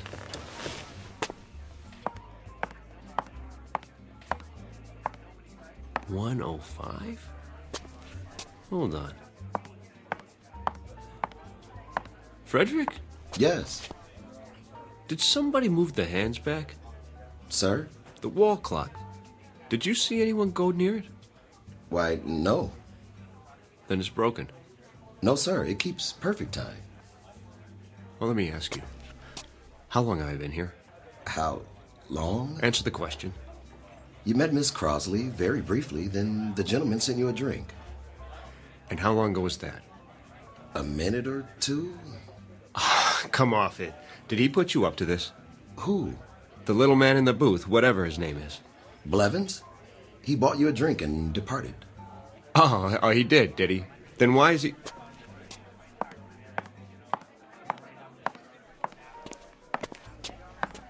Why is he what, sir?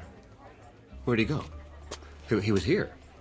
We had a conversation about time and his theories of...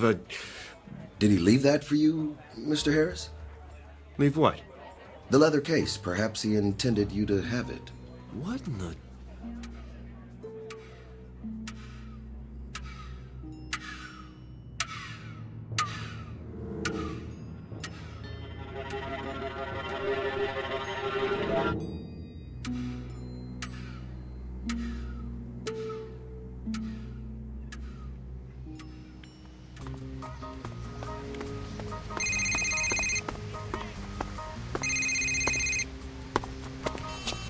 Hello? Nate? Hey, Paula. You finally got a new phone. Had to. I've been busy. You sound out of breath. Had my morning jog in the park. You? I don't believe it. A man's got to get in shape sometime. Have you found another job yet? I've been going on a lot of interviews, about 10 a day. Whoa, take it easy. I have all the time I need now. It's like the more I do, the more I can do. You'll have to tell me your secret. I could use some of that. So, how's the magazine? Down the tubes without me? Well, give it time. Listen, Nate, I may have a lead for you. Mandible Publications is looking for a color supervisor. Mandible? Too big for me. They do 12 titles a month. The pay is double what you made here. No more publishing. Surely you'll never give me a recommendation. She doesn't have to. I'll write it. Oh, you do that? Of course, what are friends for? Which brings me to my next subject. I talked to Christine. Why haven't you called her? The last time I saw her, she told me have a nice life. Do yourself a favor, Nate. Make the call. She's the one who walked out. This is me you're talking to. Remember? I'll think about it. You do that. If you can fit it into your schedule.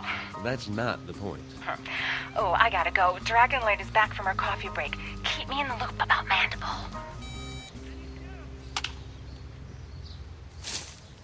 Hey, mister! Can we have our ball back? Oh, where is it? It's over there in the dirt. Sure. Here you go. Thanks. Oh, wait. Yeah? Can I see that bat for a minute? Okay. A nice one. A Louisville Slugger. My dad got it for me. Did he show you how to use it? Nah, he's too busy. Now look, when you hold it, be sure the trademark is pointing up. See the circle where it says Louisville? Otherwise, when you hit the ball, the wood might break. Gee, mister, you know a lot of stuff. And my dad taught me when I was your age. I wish you could show us. You kids play here every day? You don't have time. You're always running. Well, let me tell you something. Time is, well, it's, Yeah? I don't know what time is exactly, but I've learned one thing. We can all do a lot more with it than we do. It's a question of priorities. Okay, I guess. Only, Yes? what are priorities?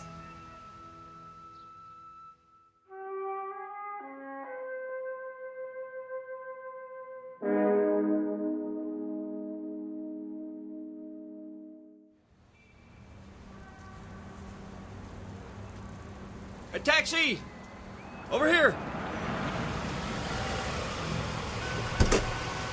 Where you headed? Uptown, the Mandible Building, and step on it. Sure thing.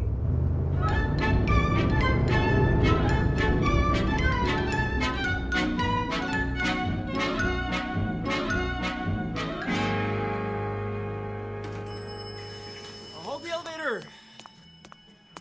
What floor? The editorial offices. Lucky 7 coming up.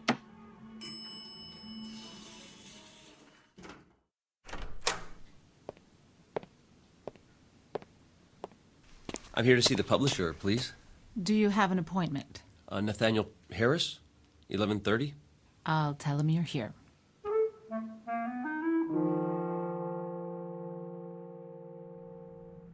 Have a seat. Mr. Harris, is it? Thank you. I appreciate your seeing me. I'm on a tight schedule, so let's cut through the fat.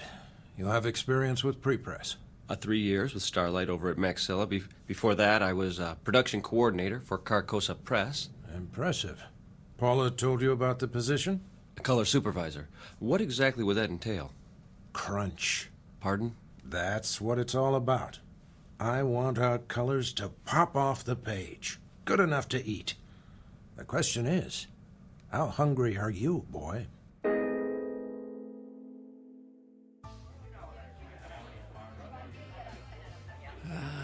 Right on time, Mr. Harris.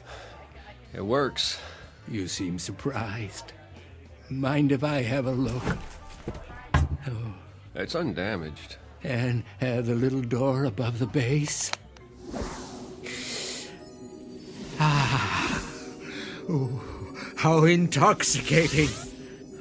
What is? The scent of movement to and fro, the entire mad rush of life, lived to the fullest. Vitality, passion, and even, the great outdoors, if I'm not mistaken. Oh, you can tell all that? The aura of youth is unmistakable. Oh, you've used it a great deal, haven't you? The storage chamber is almost full. Why, I only did what you said. Started it ticking when I needed more time. And the result? Well, I got everything done, and then some. Over the last 7 days, I've been across town more times. I've gone on more interviews. Oh, have a drink of water. I could use one of those Moscow mules. Not a good idea. It might provide too much of a kick in your present condition. The device is extremely potent. You appear to have overdone it. Several times over. Oh, I'm a little run down is all. With a young man, desire knows no bounds. A kind of greed takes over for life itself. Oh, what does it do, exactly? The device. Call it a doorway into the fourth dimension. Within it is stored unused time, which you have been permitted to tap. You're satisfied, I take it? Yes. Excellent. But there's something you haven't told me. What do you get out of it? Oh, I suppose a certain poetic justice, quid pro quo and all that. From each according to his ability, to each according to his needs. Nature's method of redistribution in its purest form, with a little help from the equalizer. Glad to have been of service. Oh, wait. Don't take it yet. You didn't find a job? I start the end of the week. I might need this for backup. Just in case. You're sure? Yeah, only in case of an emergency. I promise. Very well, 1 more week. But heed my warning. Be certain not to overdo it. I'm not responsible for the consequences.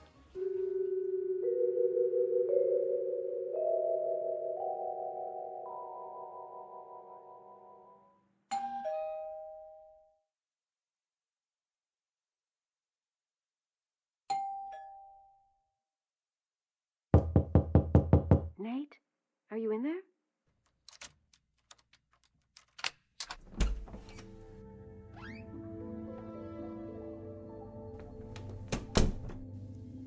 Nate? Is that you? Oh.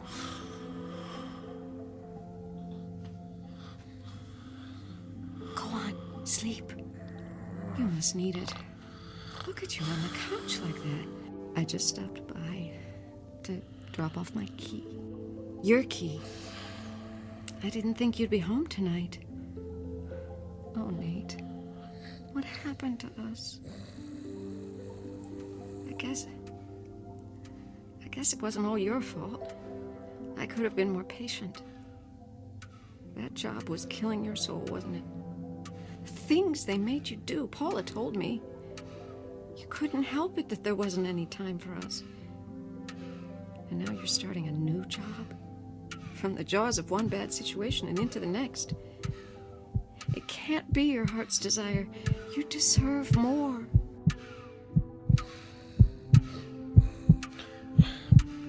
Shh, now.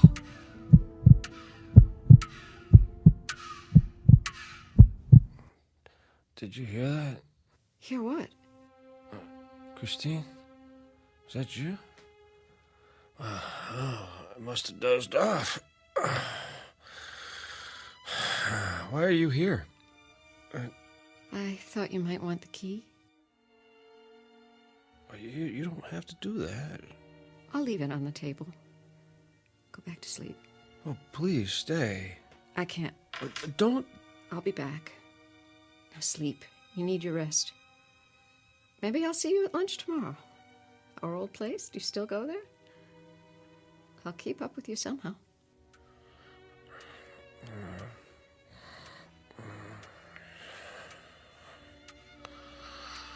Until then, good night, my love.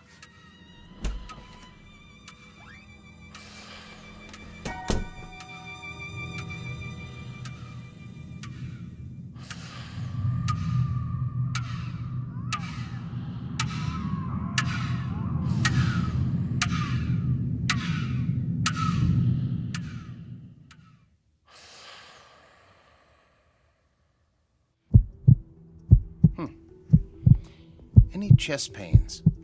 No. Your pulse is a little fast. How about headaches? I wouldn't call it that. What would you call it? I just ache all over. I've never been so tired in my life. Look straight ahead. Try not to move your head. Follow my finger with your eyes. I'll do my best. Okay, I'm going to switch off the overhead light and shine this directly into your eyes. Now, first one, then the other. You'll see a flash of red. Now, don't worry. It's perfectly normal. Ready? Okay. Okay, I'm turning off the lights. There you go. Now. All right.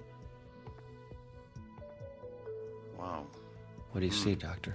Some new broken blood vessels on the retina. Any trouble focusing lately? Blurred vision? In the last few days. Floating blind spots? Shadows at the edges of your vision? That too. Uh-huh. So what's wrong with me? You want it straight, or you want it with sugar on it? I can take the truth. There's evidence of accelerated macular degeneration, the sort of thing I'd expect to see in a much older man, all since your last checkup. What does it mean? Well, it's hard to say by itself, but it's part of a cluster of symptoms. Slowed reflexes, general weakness. Have you noticed a ringing in your ears? Well, not a ringing, but I do hear something. Not voices, I hope. More of a throbbing. It feels like a pounding in my head. Your blood pressure could be a lot better. So, tell me, what's been happening in your life? I mean, stress on the job? Well, I had a job. But not anymore. I found a new one. I start this week. A big life change, no matter how old we are. Getting enough sleep? As much as I can. That's a no. You don't leave the window open at night, do you? What? Pale skin, circles under your eyes. Could be a vampire. Like Dracula. You know, sucking the life force out of you. That was a joke. I know. Well, something's going on. You're dehydrated, and I don't like the sound of your heart. I'll schedule an EKG and a complete blood panel. When? Right away, this morning. Is that necessary? I'd say so. I thought you could give me a B12 shot or something. I could, but it won't address the problem. That was all the running around. There was so much I could do with the extra time, but that's going to change from now on. Extra time? Where do you get that? In a vending machine? Don't ask. You wouldn't believe me anyway. Ready for my speech? Go ahead. You've been making the most of every day, and that's admirable, but you've stretched it too far. Burn the candle at both ends and you burn yourself out. You know the old saying, live fast, die young. Is that what you want? I'll try to slow down. Try? Not good enough. You're exhausted, Nathaniel. After the tests, I want you to go home, take your vitamins, and pull the covers over your head. 8 glasses of water minimum in the next few hours. Now, I'm going to call you when I get the results. Is there someone who can come by and cook you a healthy meal? I'm not sure. Well, let me know if you feel any worse.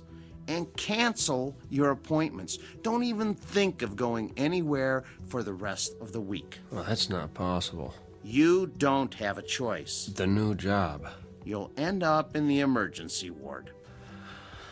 I told you. I'll take it slow. Famous last words. That'll have to do. Then I'm going to check you into a hospital room right now. No. I have something to do first. You're not listening. Do you want a myocardial infarction? How about a stroke? Not common at your age, but it can happen. Life or death, Nathaniel. It's up to you.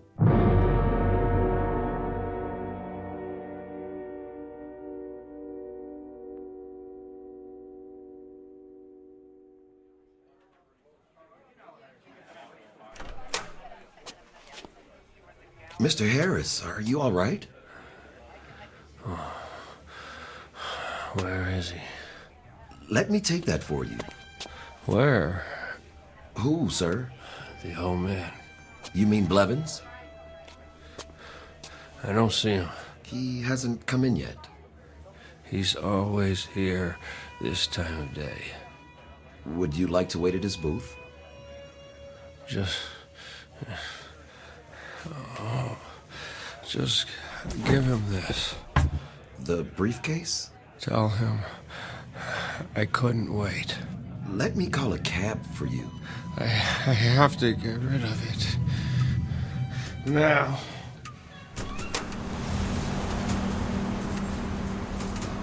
Hey, buddy, watch where you're going. I think there's something wrong with him. I'm sorry. Look, Tommy, that man. I have to get away. Shh, looks like he's crazy. Far away.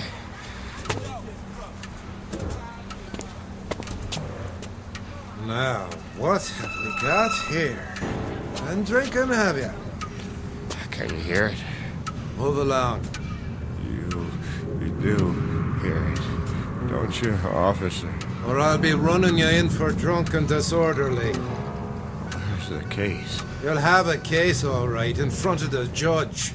I left it, but it won't let me go. On your way. It was you, old man. What are you? Some kind of a psychic vampire. That's it, isn't it? Sucking me dry. Well, I won't let you. I'll Well. Look at Mr. Businessman. Is it happy hour already? Where is he? I'll tell you what, old man. Just give me your wallet, and I'll tell you. Now, if you just hand it over, we won't have any trouble. You have to help me find him. What? What are you babbling about? You don't understand. He has to take it back. What? Are you for real? I mean, what's the matter with you? Stop. Are you having a fit or something? Make it stop. It hurts. My heart. Please. Forget it, you old geezer. I'm out of here.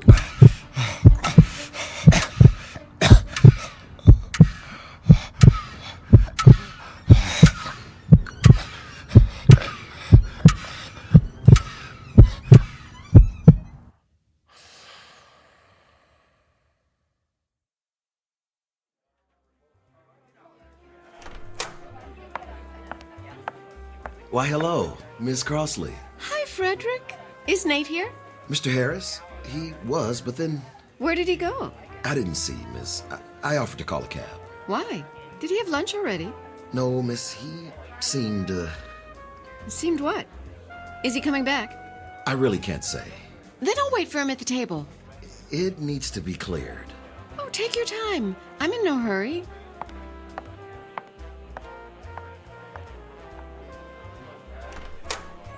Oh, hiya, Blevins. Freddie, my boy. Didn't mean to be late. So much to do. Oh, do you like my new sport coat? It's the latest style. They call it hot plaid. I held your booth. Oh, and this is for you. He didn't wait. No, sir.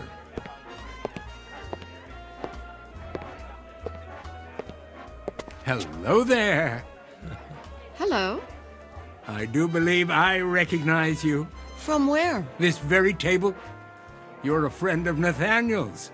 What a coincidence. So am I. You know Nate? Please, join me. I'm fine here. Until they clear your table. I insist. Well, I'm sure he'll be along. Besides, I want to show you something. You'll find it quite interesting. Nathaniel did. just for a minute. Follow me. The corner booth.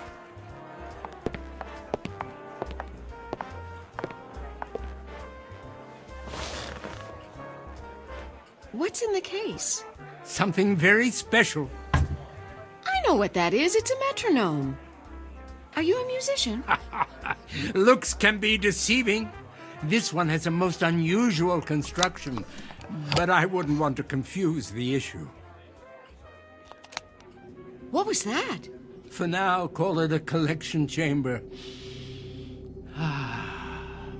It smells of youth, strength, vitality, the most precious commodities in the world. Oh, but you know all about that, don't you? You're young, full of energy. Would you believe I was once so tired of life that I didn't know what to do with my time? Until I invented the equalizer. I've been hoping to find someone to test it. Allow me to demonstrate.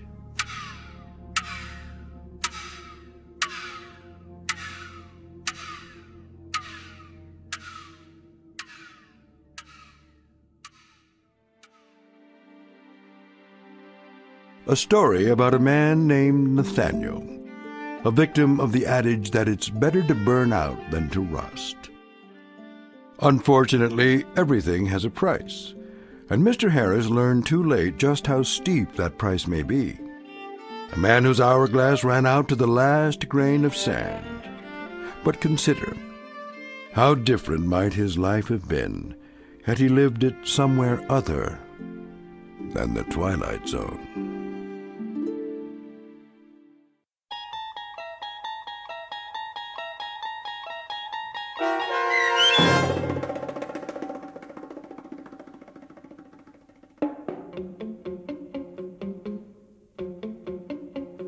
The 25th Hour, starring Mike Nussbaum with Stacy Keach as your narrator, was written for The Twilight Zone by Dennis Etchison. Heard in the cast were Steve Key, Fernette Lebo, Friedrich Williams, Lisa Wolfe, Joby Cerny, Carl Amari, Jim McCants, Patrick Francis, Doug James, Meg Thalken, and Jacob Goldberg. This copyrighted radio series is produced and directed by Carl Amari for Falcon Picture Group. Sound design, custom Foley effects, recording, and editing are produced in the Cerny American Sound to Picture Theater by sound designers Craig Lee, Bob Benson, and Tim Cerny.